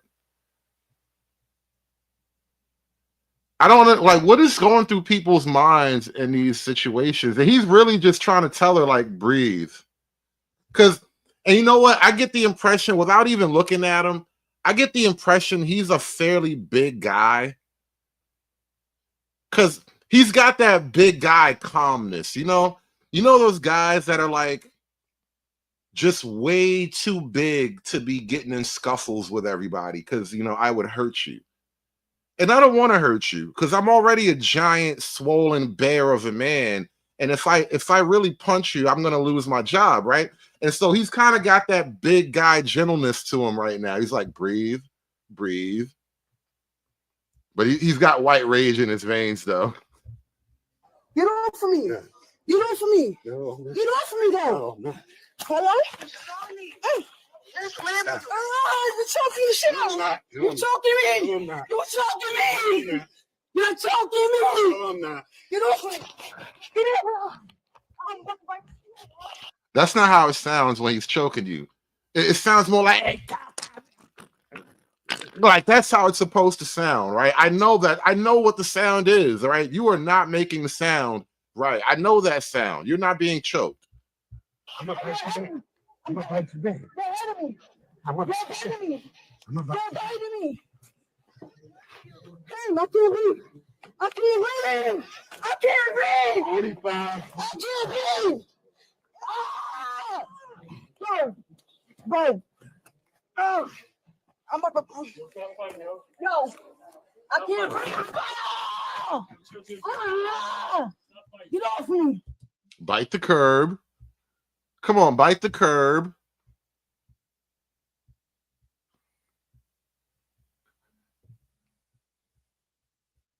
Audience,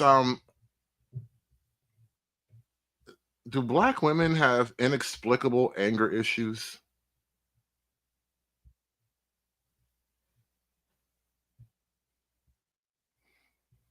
That is the conversation. What is going on here? Why is the inexplicable public anger such a it's just a phenomenon at this point. Like you can almost set your watch by it. Every day on Twitter, there is a new video of a Black woman melting down somewhere in public. Every day now. Maybe Sundays they take a break, but generally speaking, you can set your clock by this. Every day there's another one. And the issue is why? What's going on here? Why are they like this? I heard an interesting conversation the other day. This is Cheryl Swoops and the other guy's names escape me now. Who are these people? Gilbert Arenas and Kenyon Martin. And they were talking about the Angel Reese thing, and they got to the issue of Black women and the anger. It's like it's easy for them because you give them attitude, right? This is it. It's you make it easy for the media. You make it easy for them.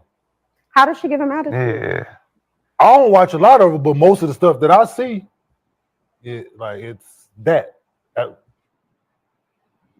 So go play that. Go play that again. You thought that was attitude? Yeah. What the hell was it? Not this clip. The post game. of both sides. I didn't think that was attitude. I thought that was we just got our ass beat by 30 points.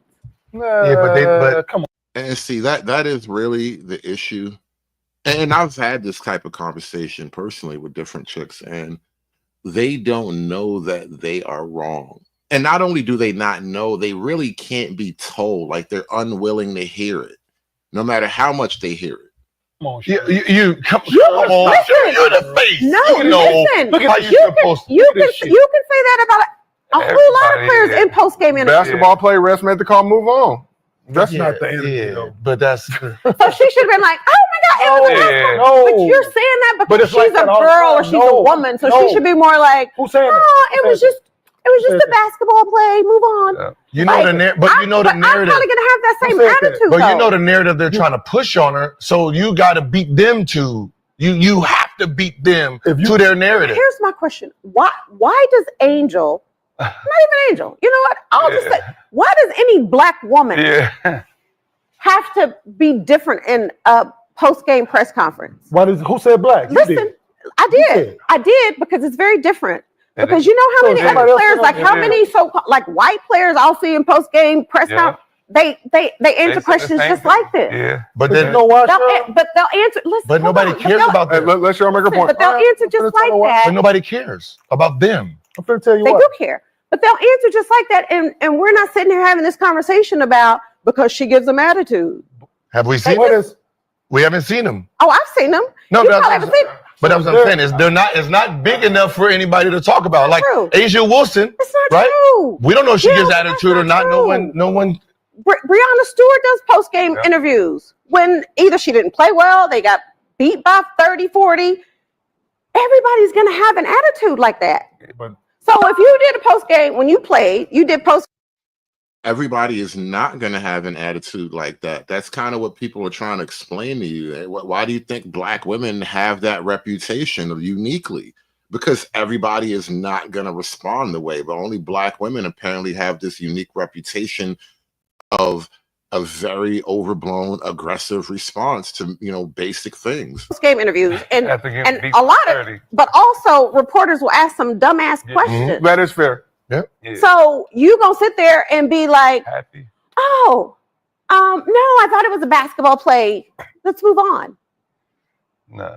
Like I don't think it's fair that Black women are held to one standard. This is how we're supposed to be, how we're supposed to approach everything, how we're supposed to respond, how we're supposed to answer. And if we don't answer the way they think we should, then we're labeled as we got attitude or we're aggressive. Like I don't agree with Because that. it's the angry Black woman. But if you're it's the angry Black That's woman my thing. point. But why? It's true if it's a myth, but it's a thing, right? Either way, right? It's a thing because people make it a thing. It's a thing because people have eyes and ears. We had this whole Black fatigue conversation in the last week, which you guys are having this conversation in the midst of that. It's a thing. You know, this kind of reminds me of like an alcoholic friend who doesn't want to accept the fact that his drinking is the reason why his life sucks and nobody likes him. And then he'll literally tell you, it's because I be drinking, right? Like, yes, nigga, it's because you're drunk. That's why nobody likes you. And it's kind of like that. It's like you refuse to accept the simple truth of things. Including So it goes back to the way I react to things, right? mad at that. So it's the thing. So it goes back to the shit. I take my mother, and Black woman, right? Fit the same shit, right? And I tell her the same thing. Like, you can't react like that to everything and everybody, right? You can't. Why? You can't. I'm saying why? Why? It needs to be explained why you should behave better. She literally doesn't understand why you like decorum. She don't know what decorum is. Neither one of us, basically, but she doesn't know what decorum is, and basically they don't understand what decorum is. Why? Right? Why? You can't. Why? You can't. I'm saying why? Why? You're Because she's a Black woman. Because that thing, Which is wrong. Exactly. Which is wrong. You can't react with attitude to every. My mom just got out. Listen, she in the hospital having open heart surgery and fucking giving these people attitude. You just got your goddamn chest cut open. You're in there giving these fucking people attitude. I told, listen, these fucking people got your life in their hands. You got to be able to turn that off at some point. But that's the problem. You can't turn you off. This is the problem I have personally. You know, I can't turn me off.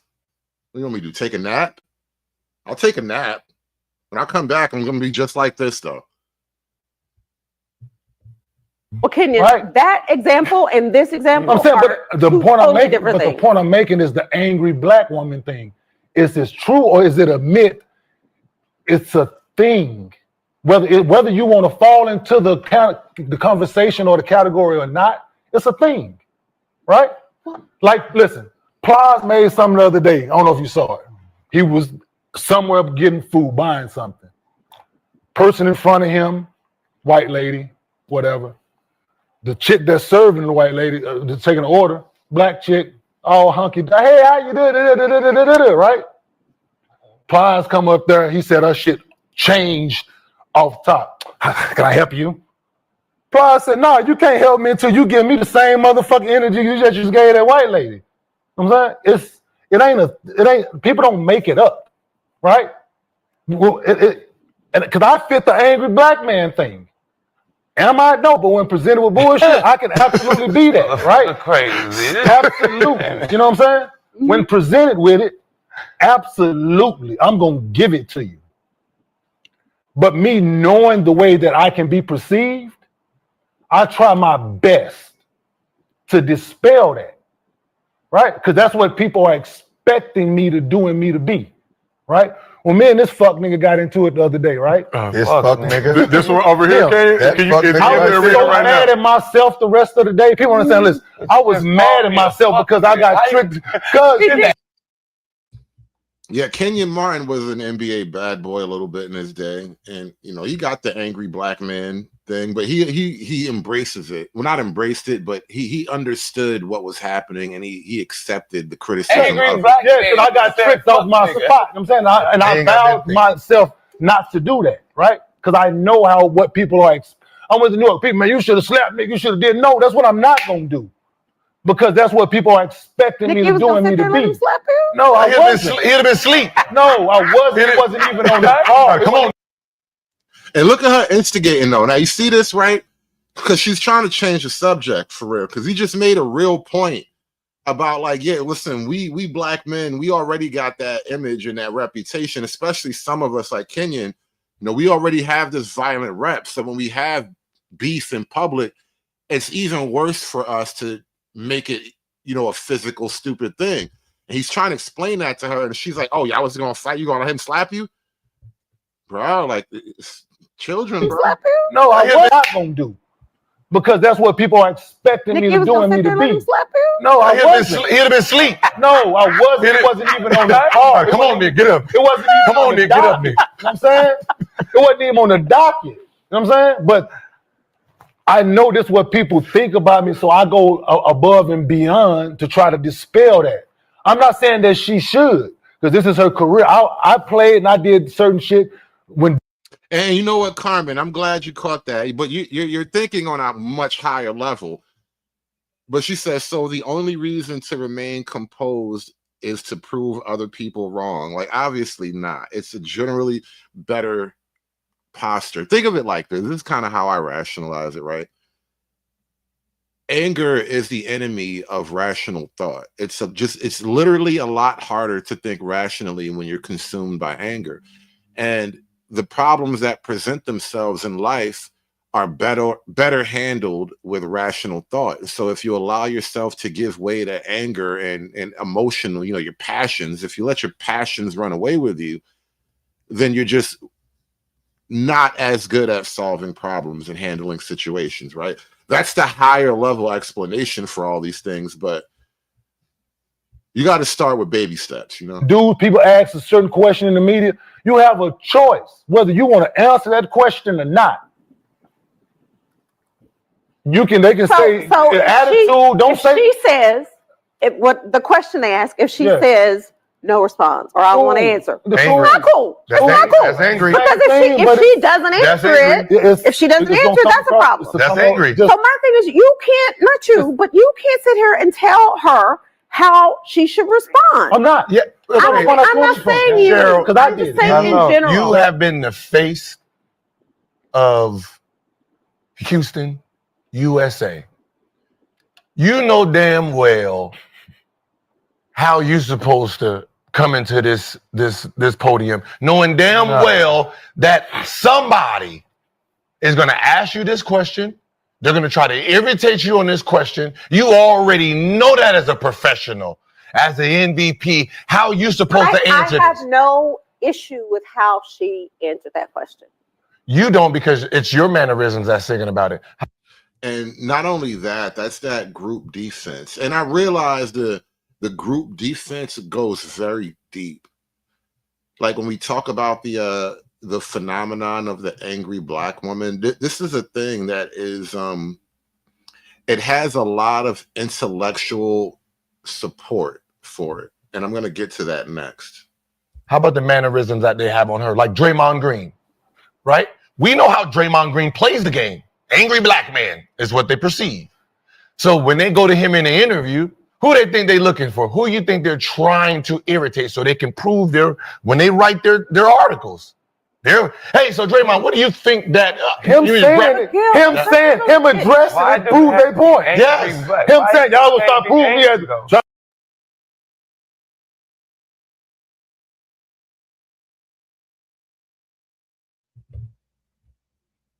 I controls with the $2 super chat. He says, being offended is the trap of the devil. I think I don't know if there's a Bible quote that you can like really literally tie that to, but that does seem biblically accurate. Because being offended is anger essentially, and then your anger is the path to the dark side. We can tie it to a different biblical canon, right? Anger is the path to the dark side. This is why the Jedi were against passions of any kind, one way or another, right? Romantic love, anger, all that, because it was the idea that your emotions can run to an illogical, dangerous place, and a person who is powered like a Jedi, that could be catastrophe, right? And so, shout out to iControls with the $2 super chat. By the way, being offended is the trap of the devil, and in your anger, sin not. Is that the biblical connection? I knew there was a biblical connection. All right, it's maybe a little more literal than I thought, but yeah, I felt intuitively that was biblically true, But we're talking about Black women, the angry Black women, and I just pointed out how there's a lot of intellectual defense given to the very concept of the angry Black woman.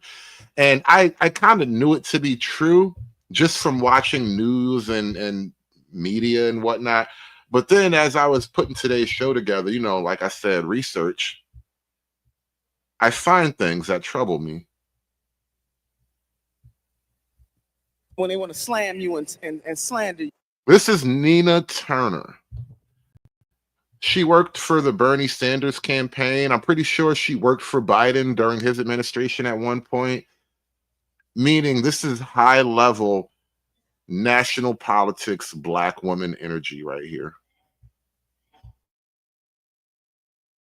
When they want to slam you and slander you, being called angry. We can't be aggressive or assertive. We angry. We can't be determined. We angry. Well, sisters and brothers, this morning, I am here to say to you that my name is Nina Turner, and I'm an angry-ass Black woman. I'm mad. I'm mad about... Tell them why you mad, son. Tell them why you mad, son. Woman, I'm mad. I'm mad about a whole lot of stuff.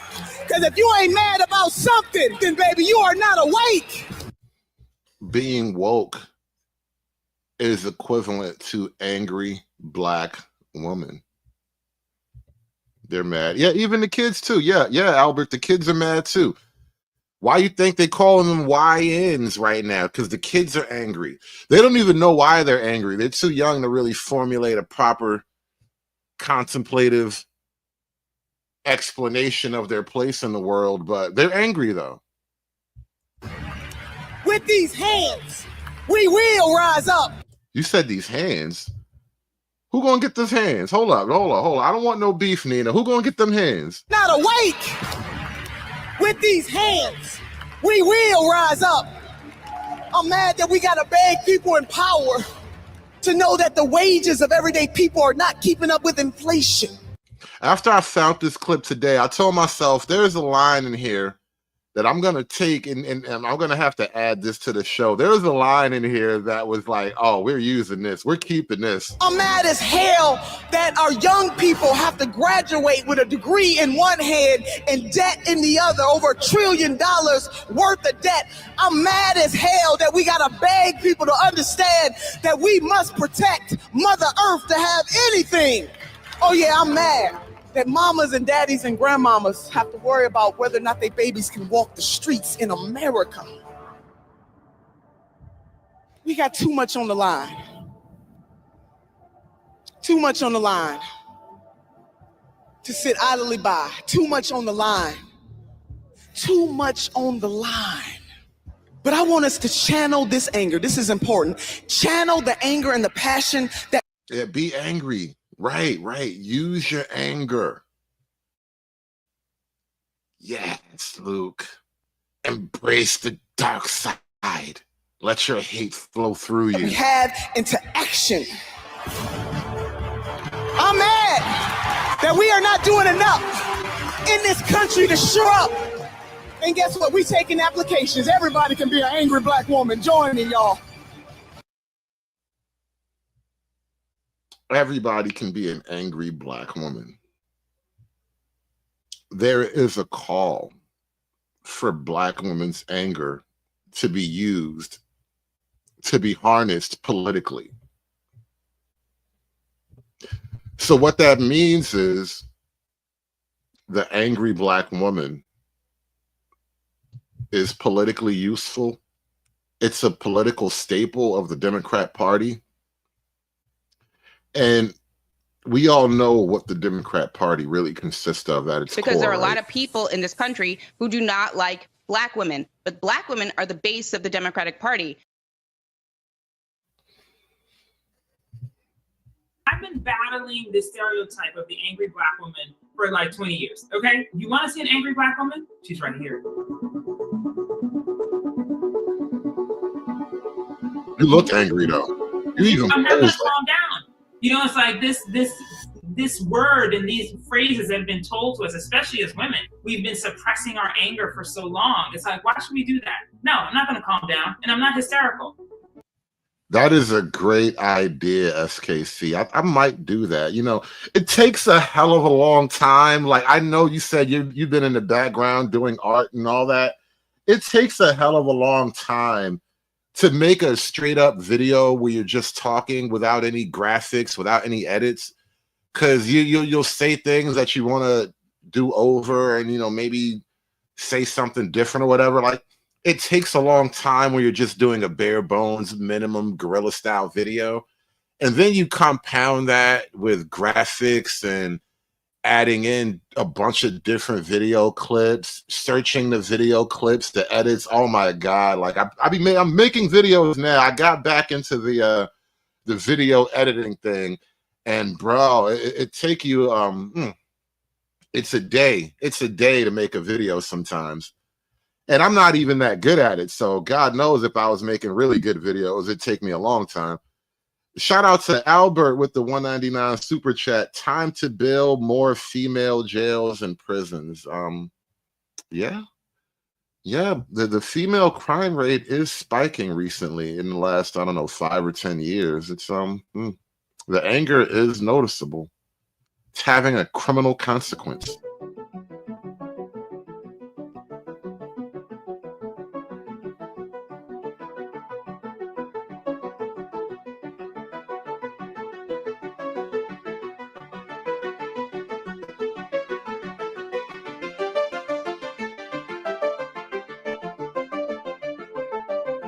Why is authenticity a privilege for some, right? Some people could just live their whole full self and be you, but for like not all of you. But what if your authentic self is just simply unliked? I can't see, this is the problem I have with these type of arguments. Okay, yeah, be your real self, and now we all hate you. Is that our fault that you're hateable, that you're not lovable?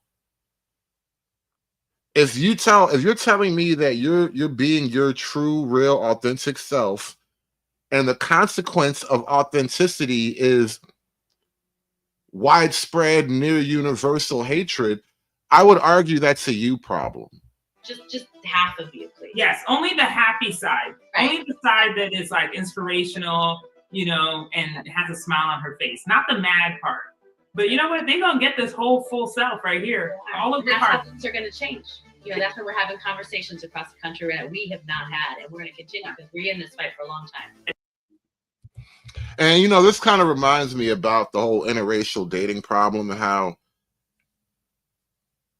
it's not just the white women per se, but white women in America anyway, they represent a sort of archetypical enemy for black women on the dating market. And I got to tell you, I don't think it's about pure beauty and attraction. I mean, it's attraction, yes, but it's not about like, oh, white women are just more attractive than black women. I really think there's a socializing that takes place with the average white girl that is very different than from the socializing that the average black girl is experiencing. And on the back end, when guys get to make a complete comparison between the two, you would rather deal with the softer, easier to manage woman. And even with all of my success and the boardrooms that I've been in, which are bleak, you know, there's no color, right? And the spaces that I've had to walk, the stages I've been on, the platforms I have access to share a message, I still feel unheard. Lately, been learning a lot about how to receive sisterhood in a way that can also expand me, you know, grow me, and support me. You know, my sisterhood grew as I gained friends who became my sisters, as I gained colleagues and coworkers who became my sisters. I created a campaign called Share the Mic Now. And the backstory to it is that I had posted a story, or I posted something on Instagram, and in my caption, I was basically like, if one more non-Black person asks me what to do about the situation, I swear I'm gonna scream. I was feeling very despondent, you know, just like feeling helpless and just like, I don't know what to do. And my sister, the sister I've chosen, Lovey Ajayi Jones, and she was like, okay, see, here's what you're not gonna do. You're not gonna sit down and feel sorry for yourself.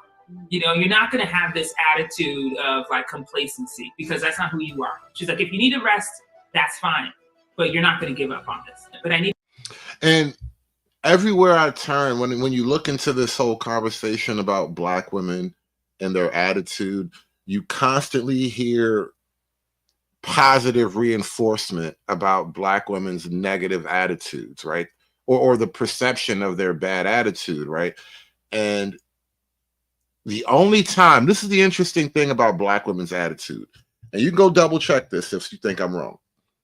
The only time you hear any group of Black women speaking at length and earnestly about the need to soften their bad attitudes.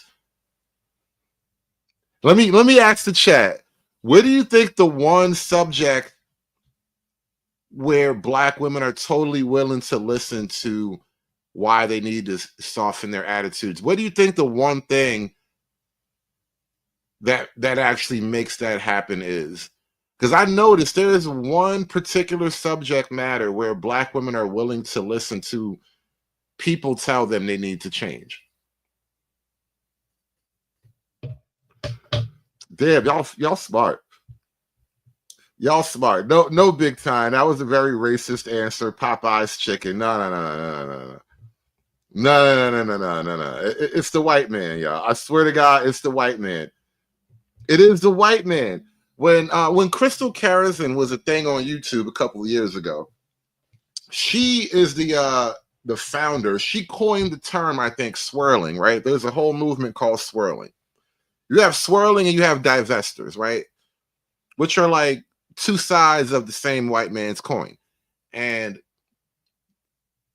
within the swirling movement,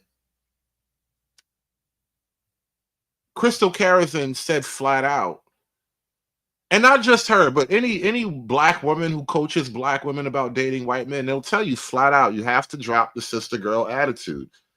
You are not gonna get a white man with the sister girl attitude. And then when you actually do listen to Black women who date white men, one phrase I remember reading somewhere and just reading a bunch of random tweets and posts from chicks. I remember reading some Black girls said flat out, you can't subject white men to the things that you put Black men through. Like there's just sort of intuitive knowledge that this is just not going to work the same. If you got higher, goals, you got white man dreams, you're going to have to tighten up, sister. A lot of people seem to not understand me. Science proves that the Black woman is God. We're not just saying that. And the Black and Latino woman, they manifested themselves out of dark matter energy. All right. I believe the Black woman is God. Black woman, God. I don't believe God, no man. I believe God, a Black woman. The Black woman is God. But my number one subject matter is the black woman is God. That's first and foremost. Black woman is God. The black woman is still God. You're God, black woman.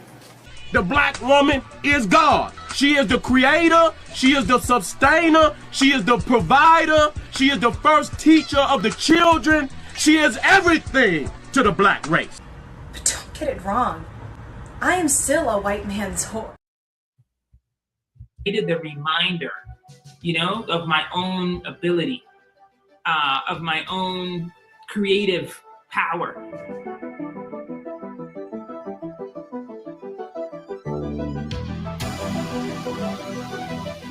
Lord knows, sometimes it's not all the time.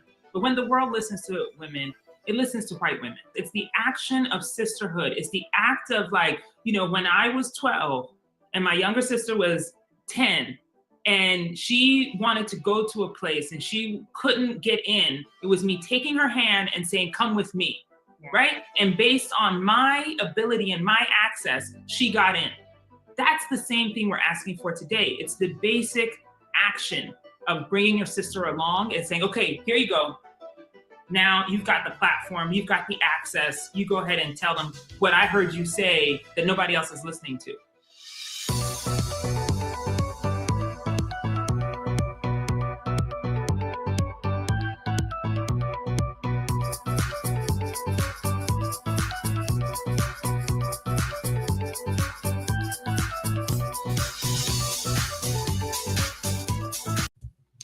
Now they're going to teach black women how to code angry.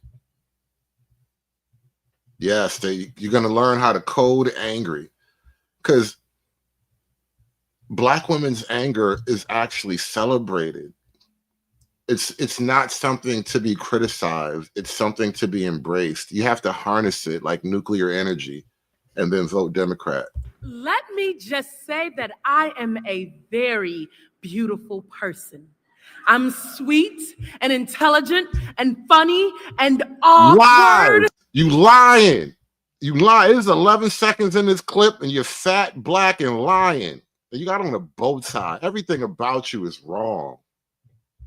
Let me just say that I am a very beautiful person. I'm sweet and intelligent and funny and awkward. And I just had to say that. Only because I'm a little tired of this stereotype about the angry black woman, whoop-de-doo, right? Because as you can see, I am black and a woman, and I'm not angry at all. Hell, I'm pissed the fuck off. I'm mad as hell. I'm so mad. I'm getting ready to break my foot off in everybody's ass, but pretend this is class so I can tell you why I'm mad at the education system. Mad because education is the key, yet they keep the poor locked out. They get hand-me-down books and hand-me-down chairs. Hand-me-down teachers who give them hand-me-down stairs. I'm pissed off at gentrification. Pissed that the rich be Robin Hoods and mad that Robin Hood was just a motherfucking myth. I'm mad because Barbie is a standard of beauty. I hate that fruits and vegetables are so damn expensive. So how the poor gonna eat healthy off some damn tater chips? I'm mad that the government and media are controlled by the same people, and those same people are the same people who control everything. I'm mad women get raped. I hate that I only got 3 minutes to say this poem, and I got about 10 minutes worth of angry.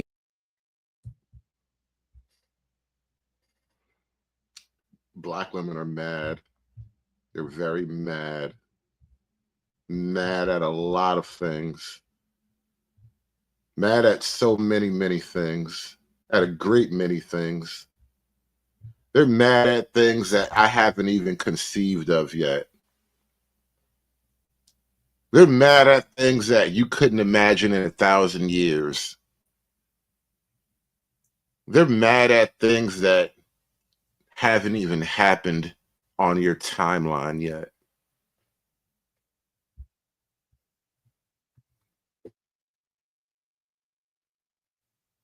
They are the eternal anger of the universe, SKC.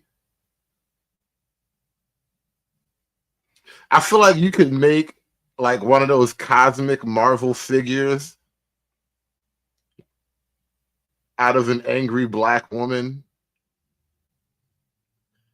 Like, you know how like in Marvel there's like, you know, eternity, you know, the one who sits above all. You know, you have like how you have like what are those? The not the eternal. You have the celestials and whatnot. But no, even bigger than the celestials, right? You have the ever angry. Like I feel like an angry black woman could be a cosmic being in the Marvel universe, bro.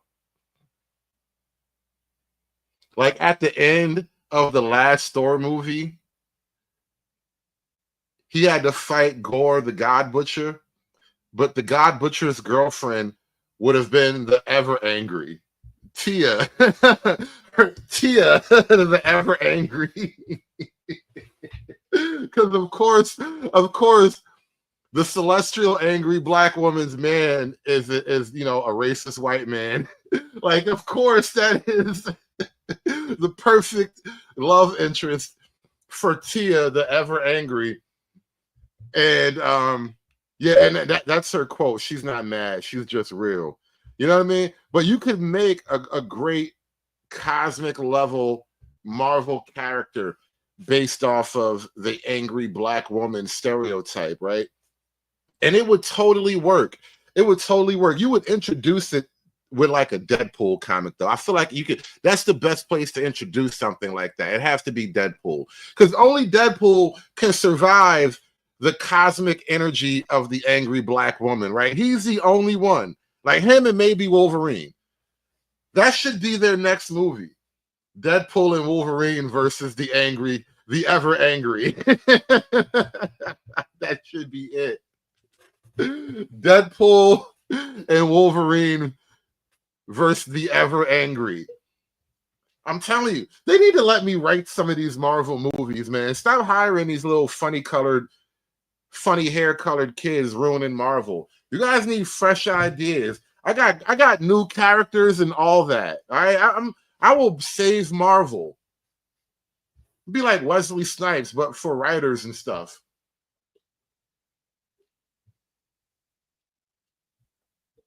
Not Wolverine gonna get her pregnant. No, not Wolverine gonna get her pregnant. This nigga said Wolverine gonna get her pregnant. I hate you. I hate all of you right now. Because of Dylan, I hate everybody right now. He just said Wolverine gonna get her pregnant. Oh my God. Big time with the $10 super chat. Let me get myself together. I gotta read these super chat. Oh my God. He said Wolverine gonna get her pregnant. Jesus Lord, have mercy, help us all. Big time with the $10 super chat. He says, income equality is BS. Baltimore has the third largest school budget in the country. $1.8 billion, 22,000 per student.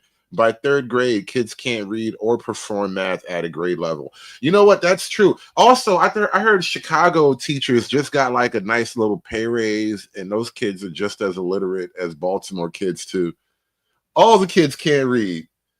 Nobody can read, bro. Nobody. Like a good 40% of black kids under the age of 18 right now are functionally illiterate. Don't quote me on the 40% numbers. I'm just doing a rough guesstimate. You guesstimate the numbers on your own, but I'm saying it roughly 40. And those numbers are climbing because the teachers aren't getting any better and the parents aren't caring anymore either. We're going off a cliff here. We're going off a cliff so hard. But it's still fun to watch though. I'm mad that I can't say that I am a socialist out loud. Mad that the gay and lesbian can't be out loud and proud in the military and pissed off. Oh, of course she mad. She's a fat lesbian. Why does anger and fat lesbian go together so often? Why can't they be jolly? And what is it with gay people lately? How come gay people are so angry lately? Remember when gay used to mean happy? It's so messed up how gay people stole the word that used to mean happy, and they're not even happy anymore. Like gay literally used to mean happy, but now every time you turn on your television, gay people are angry about things that I can't even imagine. Like, I don't understand why they're angry. You guys got all the things you asked for. You even got kids now. You're married, maybe that's why they're not happy. Gays are married with children, and now they're just as angry as everybody else, and that is hilarious. Because only 28 states allow everyone to unite in holy matrimony, and while I appreciate civil unions, fuck civil unions. If I move to another state, then the state of my civil union is at stake. So what good is that gonna do for me in the state of Wyoming? And believe it or not, I'm still pissed the fuck off about slavery. That's right, I'm still mad because I still pick cotton off clothes racks and never racked up reparations. I bet she be having dreams of chocolate-covered watermelons. I bet when her and her obese lesbian lover, when they get intimate and they finally have that special moment of pure joy, she screams out, "Shaklack clack!" I bet you. I know. I can tell. I know she's a shaklack clacker. Mad because niggers call each other niggas, and sick because any minute sister girl's gonna turn around and call me a bitch. I'm mad at black men for reasons I don't have time to list. I'm pissed off at hip-hop. I'm pissed off at black on black crime. I'm pissed off that Ricky Ross got all the crack and we can't turn that shit back. I'm pissed the fuck off. I'm mad because she was too angry for the clip. We couldn't squeeze 12 minutes of anger in a 2-minute, 3 minutes of anger, really. We couldn't squeeze 3 minutes of anger in a 2-minute clip. It's just physically impossible. Cotton, she just can't do it.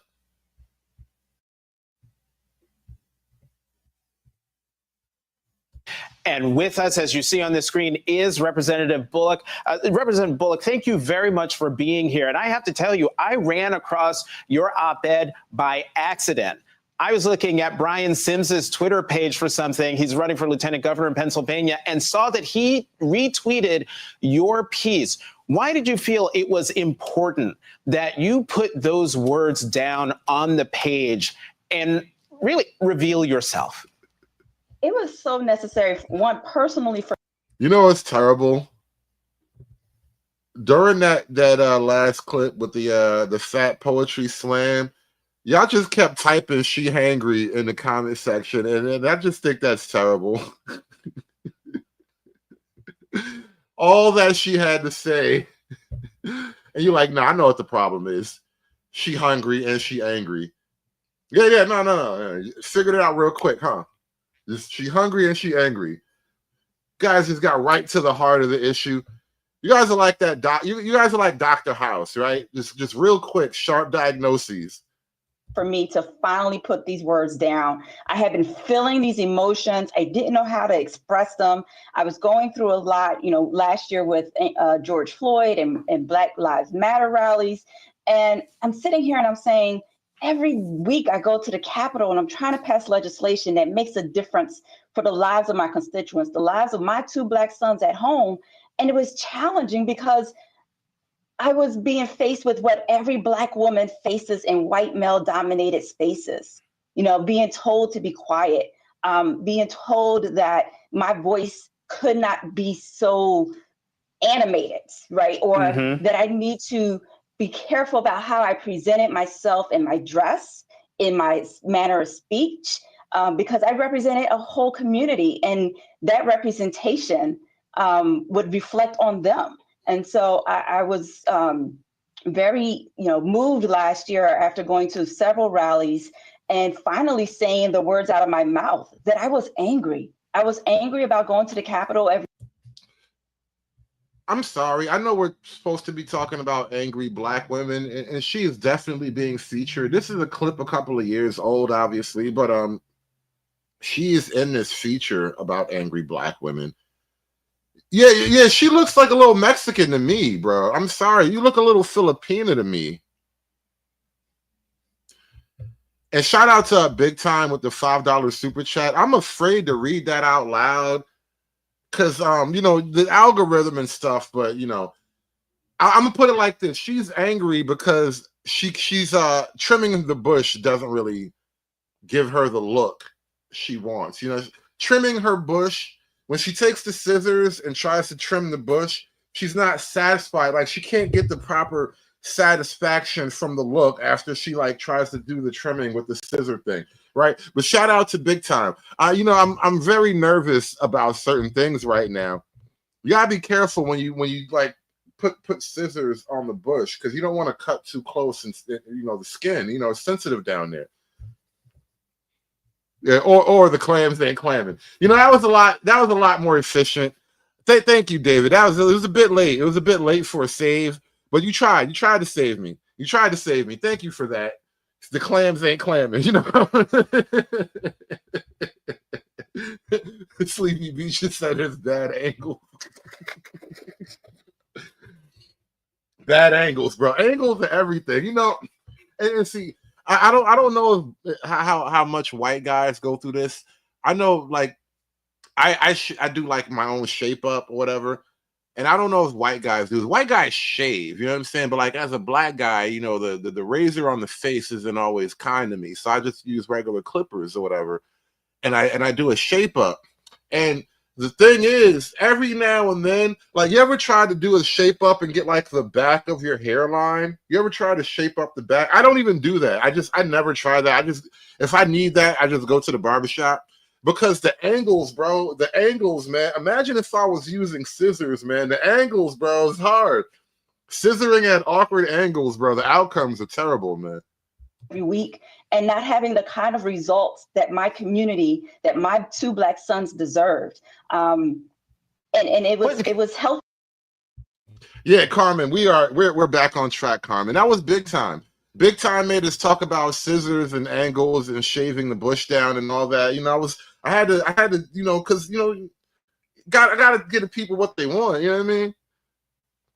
But Carmen, we are back on track now. We're talking about the angry Black woman. We're getting out of there. We're pulling back. That was the dark alley. We went down by accident. We got to pull back to get through that. Well, Representative Bullock, it's not just results. It's even support for the work you're doing. And the way you open the piece is you're talking about this member of the legislature, someone you considered a mentor, white member of the legislature, who, when another Black woman was speaking on behalf of a certain bill, leaned into you and said what? He says, I like you because you're not like those Black women. And this was my first year in office.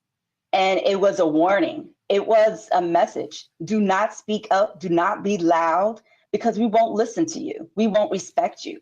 And for a few years following that.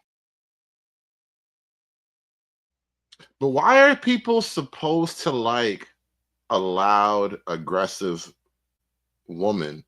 I mean, listen, loud, aggressive men aren't necessarily liked either. I think that's what women, especially Black women, don't necessarily get. Most of the men who are well-liked aren't really loud and aggressive, right? Even among the circles of men, being overly loud and aggressive will cause you more problems than otherwise. It's not really going to buy you a lot of friends, right? But for some reason, you're supposed to tolerate it endlessly with women. And we already are willing to give women a bit of social grace anyway, just because like men are bigger and stronger than women. So we're not necessarily going to flex that on you at every given moment, but you're gone too far, I did just that. I was quiet. I was respectable. I was making sure I took all the efforts to make them comfortable. And it didn't result in anything that I needed to get done for my constituents. The few times I did speak up, I had committee chairmen shut me down. I remember a hearing, I'm a lawyer by training, so I remember a hearing where I questioned someone who was testifying before a committee, very similar to former Senator, now Vice President Kamala Harris, and I was cut off because I was too aggressive with the person that was before us. Too aggressive, and aggressive in that situation, I'm sure, is very, very subjective. In the little bit of time we have left, Brittany and then Representative Bullock, when it comes to the quote unquote angry black woman trope, what do you say to white people to disabuse them of this notion of you? Why is it about white people though? I mean, yeah, don't be nice to people in general, but why do you think only white people need you to stop being so angry all the time? I mean, as a black man, it would be nice if you talk to me nice, I like when you talk to me nice. I don't deserve to be talked to nice. That's crazy. I want you to talk to me nice too. How come you only talk to the white man nice? It's weird how you being nice is automatically associated with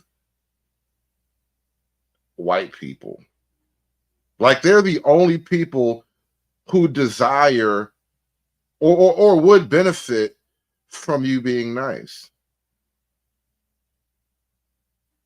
I want you to be nice. I think it's nice when you're nice. If you be nice, I'll be nice.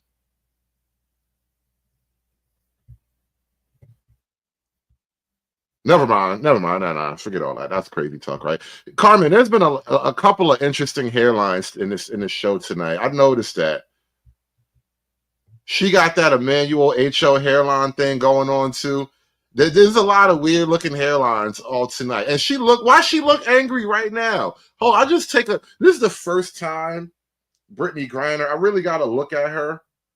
And you notice Brittany Griner is kind of out of style. She was all over the news media a couple of years ago, and now she's like nowhere. But I just sort of noticed her just now, and she looked angry. Did they tell her to hold an angry face during the whole thing and wait till they got to her? Because like now the camera's on you, and bam, cut to the angry face. Like that's wild. So let me say that I've also had that thing happen.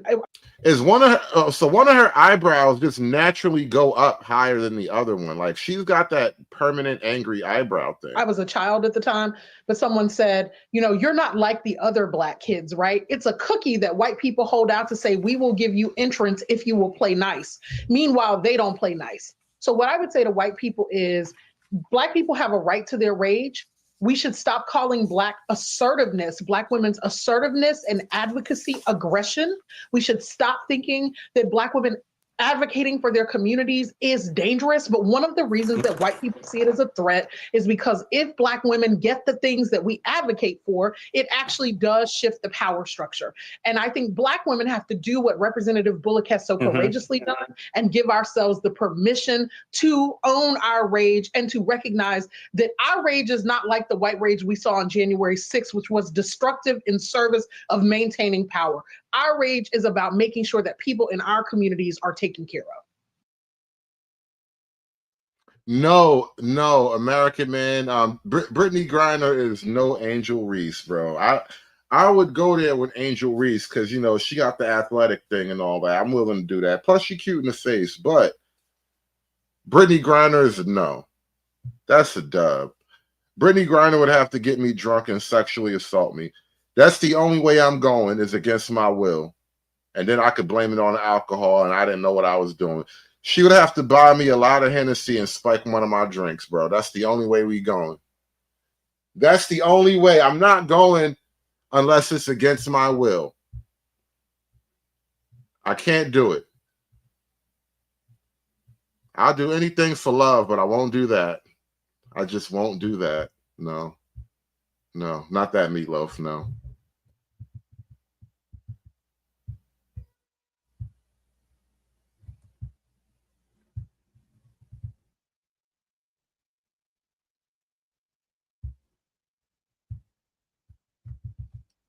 I'm just actually scanning through YouTube right now. I just did a search, angry black woman, just randomly looking up stuff. Let me see something.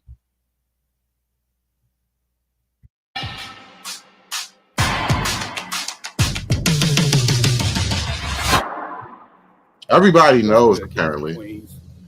I have a question topic that was brought up during a conversation today. Topic was, why are Black women so loud and why are Black women so angry? I addressed that topic and I thought to myself, you know what, this would be an excellent topic to talk on because it really turned into an educational conversation. So, what I'm going to do is share with you how everything went, what really went down, what was talked about and discussed. So, the person that brought it to my attention, for your background, is Hispanic woman and professional, mid 40s. Either way, she said that 70% of the time, roughly 70% of the time, that she sees people, Black women, are loud and I wouldn't say obnoxious, but just loud in nature. And she said it could be an airport, it could be what else? A place that she said a store, the quiet kind of store. So maybe. Everybody notices the airport thing. I'm telling you, the airport is like, it's infamous at this point. Spirit Airlines and Carnival Cruises have become another place, right? Where like really Carnival Cruise is mostly Black people broadly because niggas be fighting a lot. But that airport thing, you see a lot of Black women crashing out at the airport for some reason. Everybody knows, man, the airport is like maybe because the airport is the kind of place where just people kind of random people converge. But for some reason, that airport thing goes viral. Be like sex. What I explained to her was that Black people in general are a little more theatrical in nature. Like we are more of a fun, loving type of people that love to be not only entertaining. Sometimes it comes down to not being self-aware. This nigga about to simp. I just like I said, I was just randomly scrolling through my YouTube feed. I typed in angry Black woman because I kind of ran through all the stuff that I had for tonight's show. And I didn't want to leave just yet. And I said, let me do a quick search. Let me see if there's anything I forgot, anything I left off the table. And I found this nigga, and he about to simp.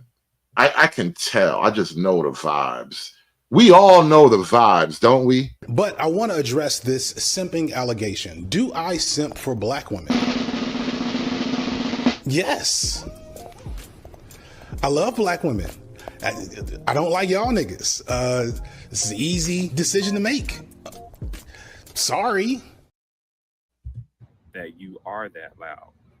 But it's also got a lot to do with environmental factors. Sometimes you're used to being loud, and sometimes you're used to saying, you know what, nobody's gonna tell me what to do. I'm my own woman.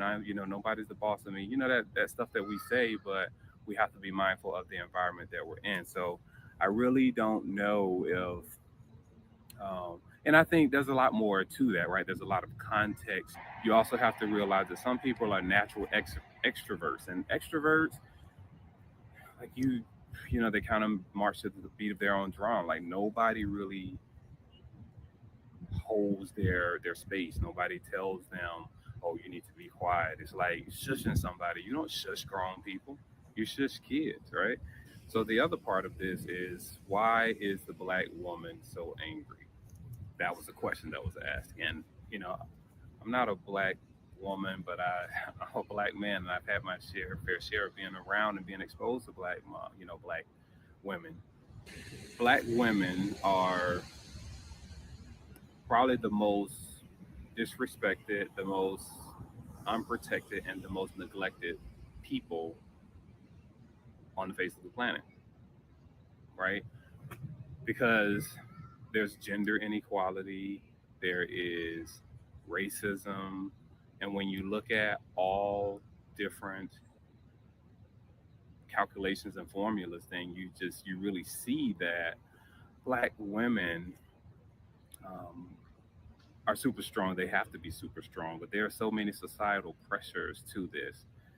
None of this warrants you to act a fool, you know, and to be loud. And Didn't I call it though? Didn't I call it? Yeah, he just sent. If you were gonna make a montage of niggas simping on video, he definitely got to make the cut, bro. I just called it. I know.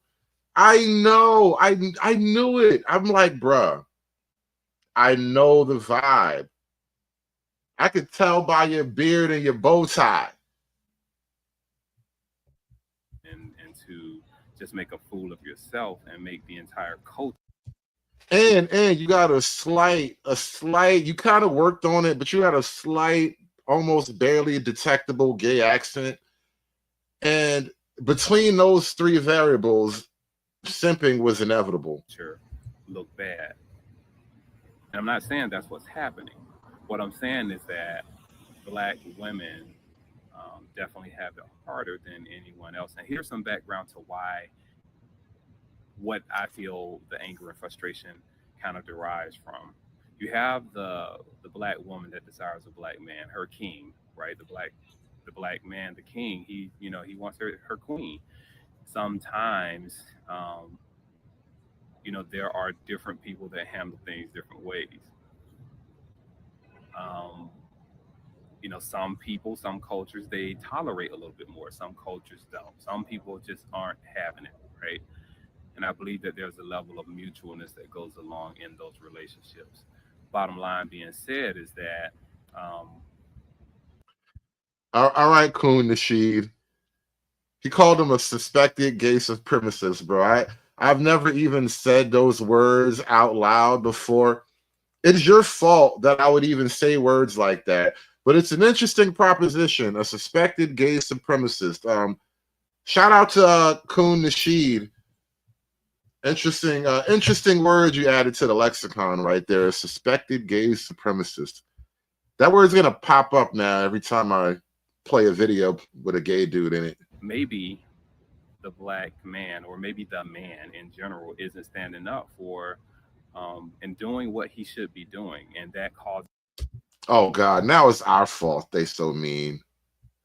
Now it's our fault. You hear this, nigga? Oh my God. Isn't standing up. Maybe the Black man, or maybe the man in general, isn't standing up for and doing what he should be doing, and that causes frustration and friction for the Black woman, right? That could be a part of the anger.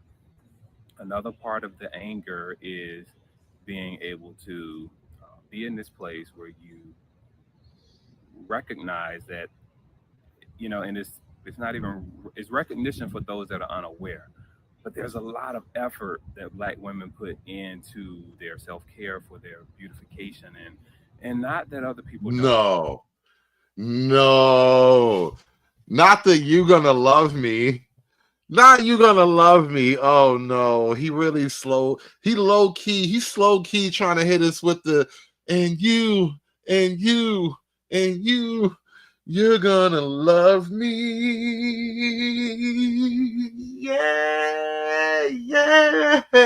He really tried to explain the you're gonna love me thing. I don't care how much time you spend in the bathroom. What that got to do with me? If you went in ugly and you come out ugly, that's not on me. If you went in there ugly and you come out 4 hours later slightly less ugly, it's not on me. And I still don't like your attitude. Being able to be in this place where you recognize that, and it's not even, it's recognition for those that are unaware, but there's a lot of effort that Black women put into their self-care, for their beautification, and not that other people don't do it, right? But from the point of being a child, you're marketed Barbie, right? Barbie and Marilyn Monroe and whatever else. So those are the things that are marketed to you as beautiful. You never received beauty via television or marketing campaign of Oh, so you're angry because all the white women on TV are pretty. You're angry. Now that's honestly the female psyche being what it is. I could imagine there's something in that. Like imagine being, you've been fat all your life and all that people want to do is watch like action movies or whatever. It might maybe mess with you a little bit. I don't know. I've never been overweight, so I can't really frame it perfectly in my mind because I don't even know if that is a thing for guys the way it is for girls. Because beauty for women is like it's a type of currency in a way that it doesn't really apply for guys. And I don't know that so imagine if you're precious, right? Do you think Gabby Sidibe like just watches TV and is just, bitter about all the skinny white women? Do you think that's a thing? Like, do you think actual Precious, Gabby Sidibe, do you think she just watches television and there's just a little burning bitterness because all the white women on TV are slim and cute? Someone with black, coarse, kinky, curly hair. You never were marketed anything about natural hair and good skin, dark skin tone or anything like that. It's always been lighter, brighter, straighter, that whole thing, right? So the black woman has had the pressure on her to have to be that for herself, for the job, for the media or what have you. There's even people that I know that have gone on corporate job interviews and they wear their hair a certain way, but because they're going for the job interview, they have to totally switch who they are to go to the job interview for acceptance. It's ridiculous. It's pathetic, and we're supposed to be a nation of diversity, and America's strength is her diversity. Diversity is corny, bro. We're all changing our mind about diversity. It's not as hot as we thought it was. Diversity is so 2000. We're really into racial homogeny now. Right. So you have that part, and then you have incarceration rates of black men that you're going to incarceration, jail, prison for minor offenses when other races, they get off for that or they get, minimum punishment for that. And so by the time third, fourth, fifth grade comes. Oh, they angry because the cute nigga they liked went to jail. It's typical. Stop liking thugs. Can't be fixed.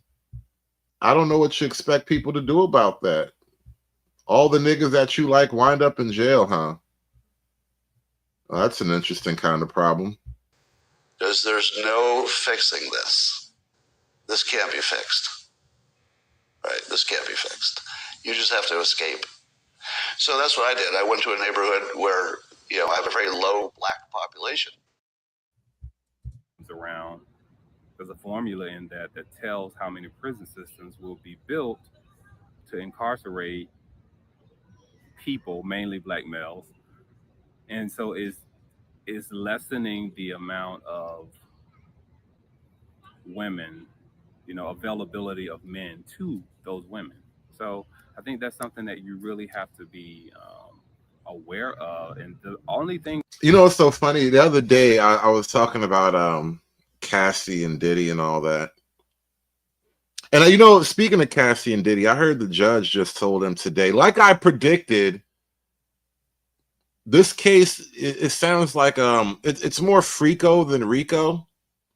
You guys aren't really coming with any real heavy criminal allegations. Like none of the testimony is painting a picture of the music industry's John Gotti.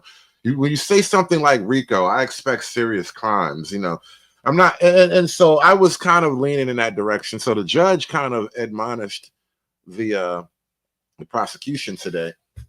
But anyway, I was talking about Cassie the other day when I was over on Izzy Ben's channel, and an angry man that showed up. And I told you I kind of triggered Angry Man a little bit. But I pointed out to him, like, there's just a weird thing in female nature. Like, this is a almost completely female phenomenon. Men don't have female prison pen pals. Men in the free world, even the fat incel guys, are not attempting to befriend women on death row. I don't think I've ever really heard of that before. Only women, this is a thing that's very unique to female nature. Only women seek out and find men in jail and want to become their friends and their pen pals. And so I don't know what to do with that little fact. I'm just pointing out how it's just a weird phenomenon of female nature. Like, what are you supposed to do with that? Lock them all up? Oh, okay. Single black woman, most time, I'm not gonna say only thing, but many black women, they want to protect what's considered their kings. Black women want to be in a space to really preserve that, because it is dying off from a point of years and years and years ago. You know, there was Black Wall Street. You know, blacks owned a lot of land, blacks owned a lot of businesses, and everything is declining to like a handful of black people being movers and shakers. And that's just the truth of it. That's where everything is going. So when a black woman desires that, to have that man in her life as, you know, her king, her one and only, her person, and she cannot have that, and she does not see that, and she sees a black man out with a white woman, or so for black women, it doesn't matter if she's Italian, Japanese, Australian. Yeah, the suspected gay supremacist really did. He is a walking list of every talking point in defense of black women. He's just a suit and a bunch of talking points, bro. That's really all he is. Talking points wrapped in a blue suit with an orange bow tie. Spanish, Asian. All she knows is she's not black, so therefore she's white. And that's another one of our women, or another one of our men that are not ours, or that's a woman that took another one of our men. I'm not saying I agree with that, because I totally... Hold up, nigga. What do you mean by our men? Did y'all just catch that? Another one of our men that... What do you mean by our men?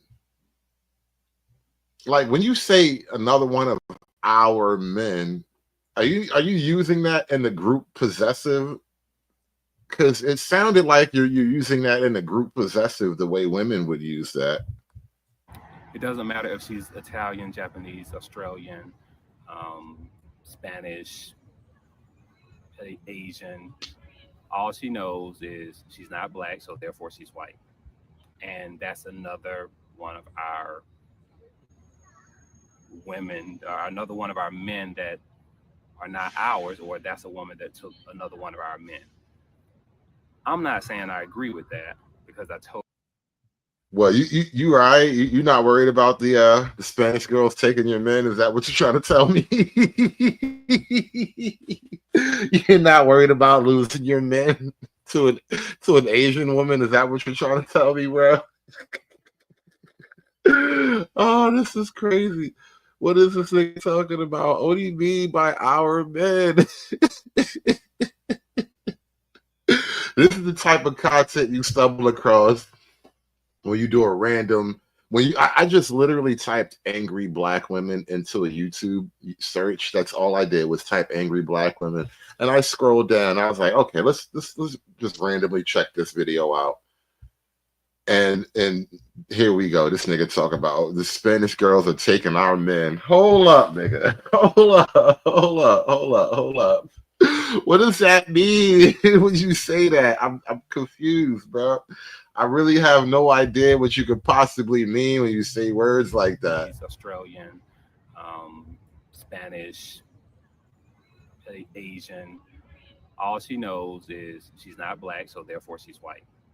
And that's another one of our women, or another one of our men that are not ours, or that's a woman that took another one of our men. I'm not.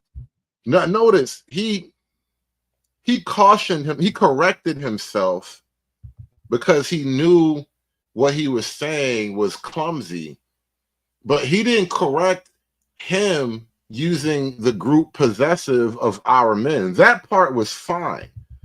That's not the thing he wanted to correct. So you notice what he considered a mistake in real time. He was like, I want to make sure they understand I'm talking about the men, but they're our men though. Like, hold on, let's get it straight. Let's play that back with again. a white woman, or so for black women, it doesn't matter if she's Italian, Japanese, Australian, Spanish, Asian. All she knows is she's not black, so therefore she's white. And that's another one of our women, or another one of our men that are not ours, or that's a woman that took another one of our men. Right. See, even as he thought about it and he took a second pass at it, he still didn't remove himself from possessing the group of men. I'm not saying I agree with that, because I'm not saying that's how it should be. I'm saying that I understand. Please know that I also believe that love is crystal clear. Love has no color. To say that love, I bet you he says love is love. Oh man, that's how you know. He one of them love is love type niggas. Oh man, I already know. has This is why men generally, as a general rule of thumb, and I know SKC and I, we had this whole like 2.5 hour discussion about love and responsibility and all that. But I didn't say this to SKC because I'm not trying to like diss SKC like that. I'm not trying to come at him in a weird way. But men talking about love is generally gay, bro. Usually it sounds kind of gay. I'm sorry, it just does. Men are supposed to be talking about love and those sorts of things, bro. It's not. It's a bad look. Don't do it. Don't do it. He is proving why I say what I say. You're not supposed to do that shit, bro. Let the girls talk about love. You gotta talk about other shit. That I understand. Please know that I also believe that love is crystal clear. Love has no color. To say that love has to be black to black, white to white, or whatever that is, then it forfeits the entire process of love, because love is blind, love has no color, and love can endure and grow past anything. Right. Two guys can love, two women can love. You know, love is love. You know what I mean? Love is love. I just know he one of them buddy love type of dude. I just know, bro. I just know.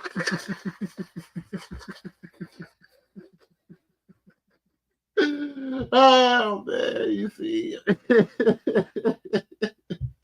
You can't trust these niggas, man. These bearded bow tie niggas talk about love and shit, man. This is the path to the dark side. I'm trying to tell you.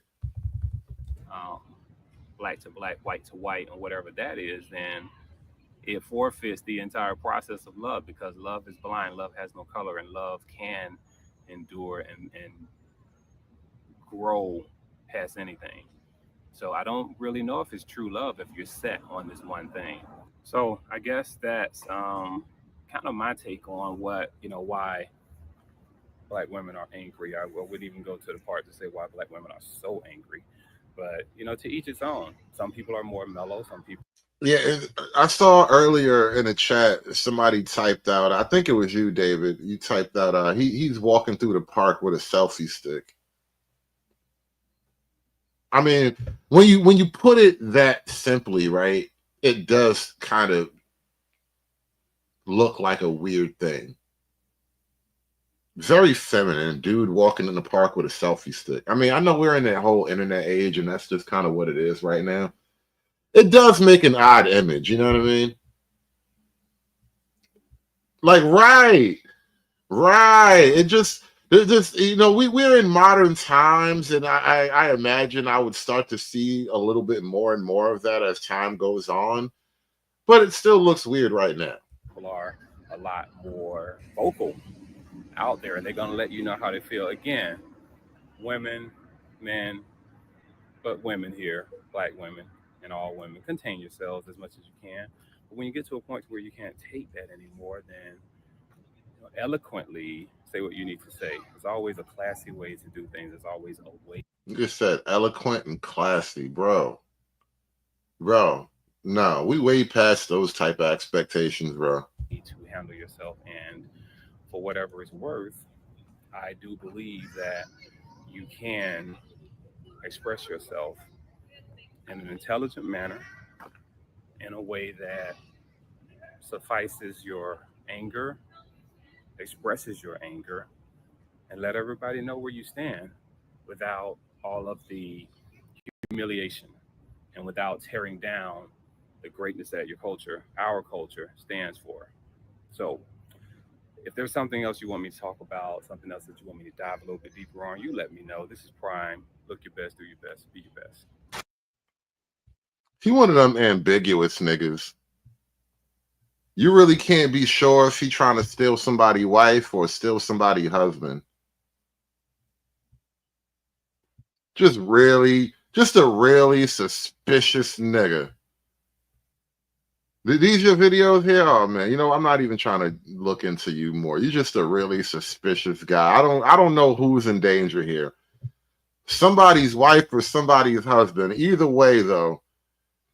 Either way, you a mighty suspicious nigga. I ain't trusting you. Oh yeah, there is a whole black woman movie. All right, so look, apparently somebody made a movie back in 23, The Angry Black Girl and Her Monster. So, didn't I tell you the angry black girl could be basically a Marvel cosmic level character? Somebody's kind of on the path to that idea.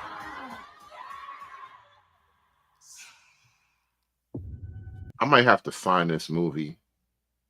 I'm curious now. Who is this nigga? Wait a minute. Stop the presses. All right, so the title of this movie is The Angry Black Girl and Her Monster. Okay? Get that. We're all on the page together. And the first scary thing I see is this dark-skinned tarantula head nigga. Is this her monster? I'm done with life, and it's all Jermaine's fault.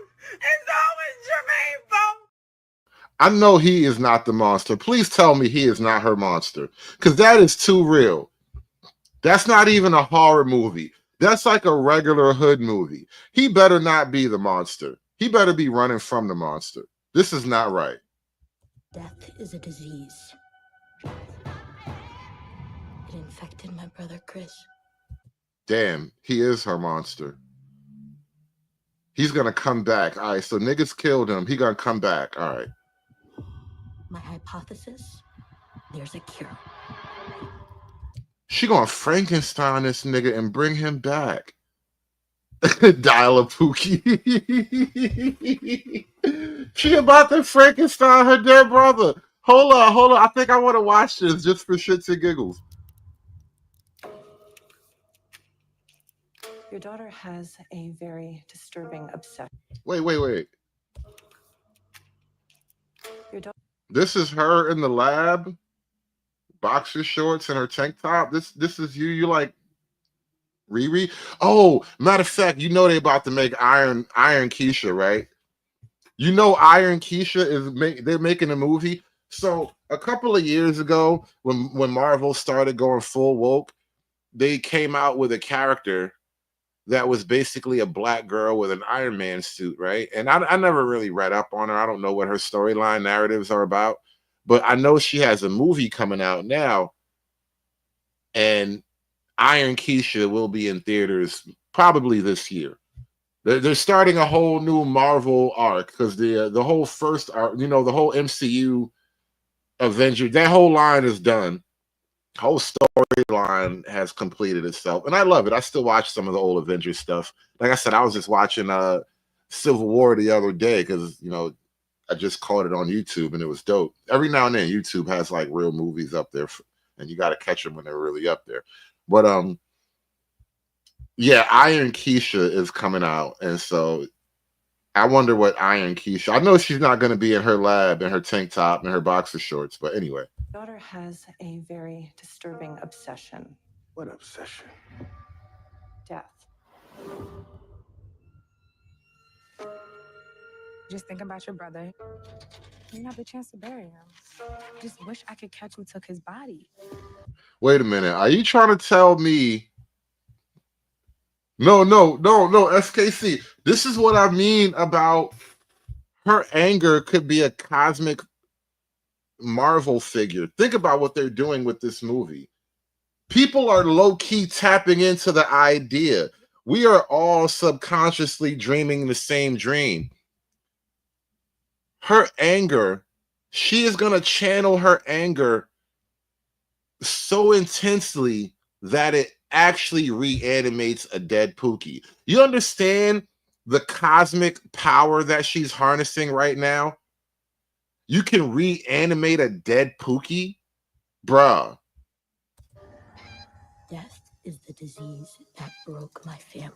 I'm sick of seeing it.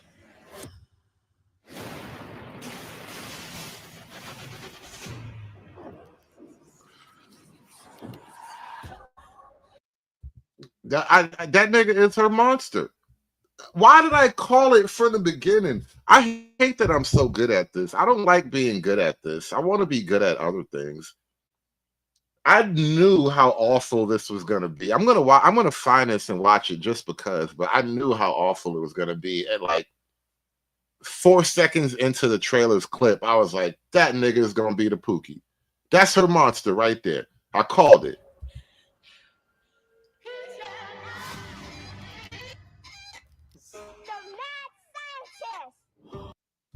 Wait a minute.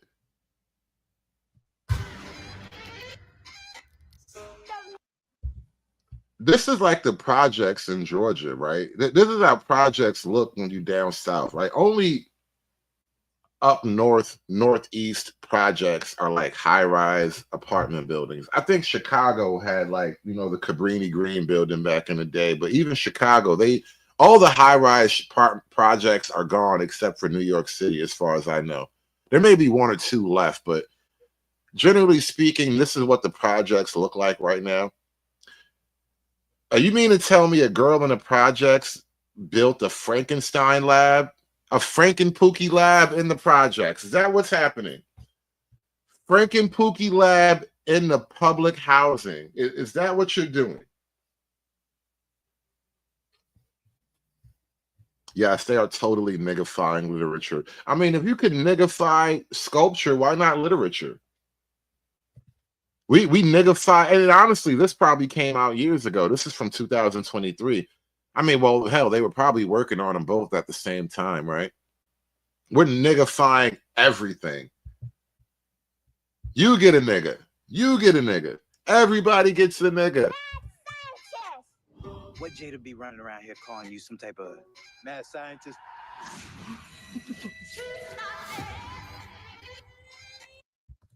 Notice the interesting choice of thematic motivation here. The original mad scientist of the Frankenstein story was a man driven by his intellectual pursuit, right? Like he had an idea and he had an ability, he had a skill set. He literally had a special set of skills, right? And Dr. Frankenstein was essentially driven mad. He was a man driven to an extreme by his special set of skills. Now, In this movie, we do away with what could have been, the black man, obviously, a Jonathan Majors type of guy who was just OP with intellect, right? He was just incredibly smart and driven by an idea that no one else could understand, right? And this idea drove him to madness. This is kind of the Frankenstein story. We threw all of that out the window. This whole thing is totally going to be powered by an angry black woman. She was so mad that she brought this nigga back to life. Can I hang out with my friend? What friend? Chris. Where did you see him? He talks to me. Ew.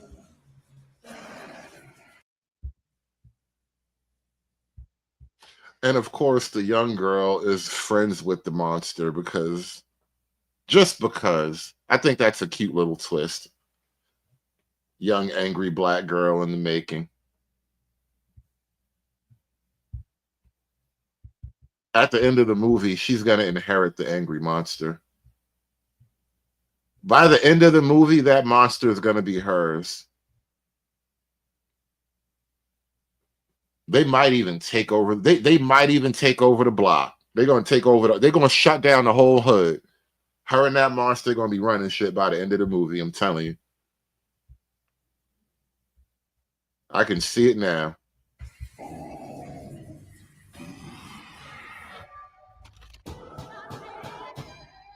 He's here. You know what? I will say one thing though. Just as film critics, as a movie review, this is black horror that so far doesn't seem to involve white people as the boogeyman. Because generally speaking, black horror movies involve white people some kind of way, because that's the thing that niggas are afraid of the most. Not monsters, not aliens, not ghosts. Angry white people. That's the thing that scares niggas the most. What are you doing? I didn't mean for this to happen.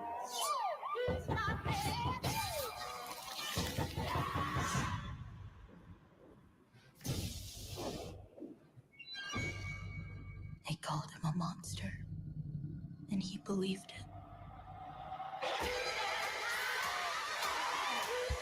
They called him a monster, and he believed it. Mary Shaquisha Shelley.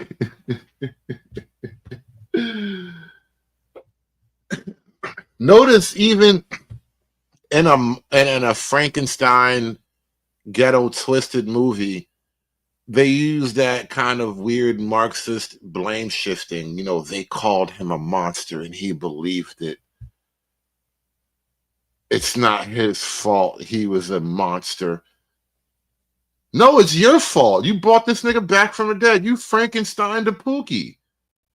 You made him a monster. It's you. It's not him. It's you.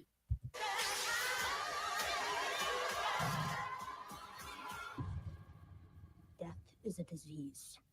There's a cure. Frank and Pookie. They really made a Frank and Pookie movie. And the whole motivation of it is, you see the title, The Angry Black Girl and Her Monster. That's how powerful the black woman's anger is. You can bring Pookie back. Death isn't forever. If I'm mad enough, I can bring you back.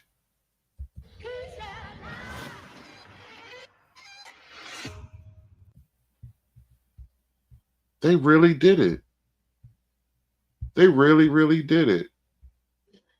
I can't believe they did it. They made a movie, Keisha, The Angry Black Girl and Her Monster. That is crazy. That whole concept is out of this world. Wow. Anyway, I think we're about done for the night. I'm gonna go to sleep. That movie right there. I gotta find that movie. What a movie. The angry black girl and her monster. She by the sheer will of her anger, she brought Pookie back. Cause like, I mean, was she a medical student? She looked like she was 16. You don't have Dr. Frankenstein's with like medical knowledge, right? You didn't go to your local medical school. Like you literally in the projects. Like, how did you bring him back if not for just the power of your anger? Like this whole movie concept is crazy. Who writes this stuff? I should be writing this stuff. I could be the new Quan Mills. Anyway, I'm done. Listen, shout out to everybody in the chat. We got to get this out of here. We got to wrap this one up. I'm putting this one in the bag. I got sidetracked with that little movie review because that was crazy. She cloned Tyrone. Damn near. That was wild. I can't believe I stumbled onto that one. But thank y'all for watching. Appreciate y'all coming through tonight. Hit that like button on your way out, guys. This has been WNBA, Racism versus Angry Black Women. I hope you guys enjoyed the show. But we are done. Have a good night, y'all. Aspiring to be patriarchs like what white men have, that isn't freedom. That isn't going to help anybody. It's certainly not going to help black people. It's done. It's done. It's done. It's done. It's done.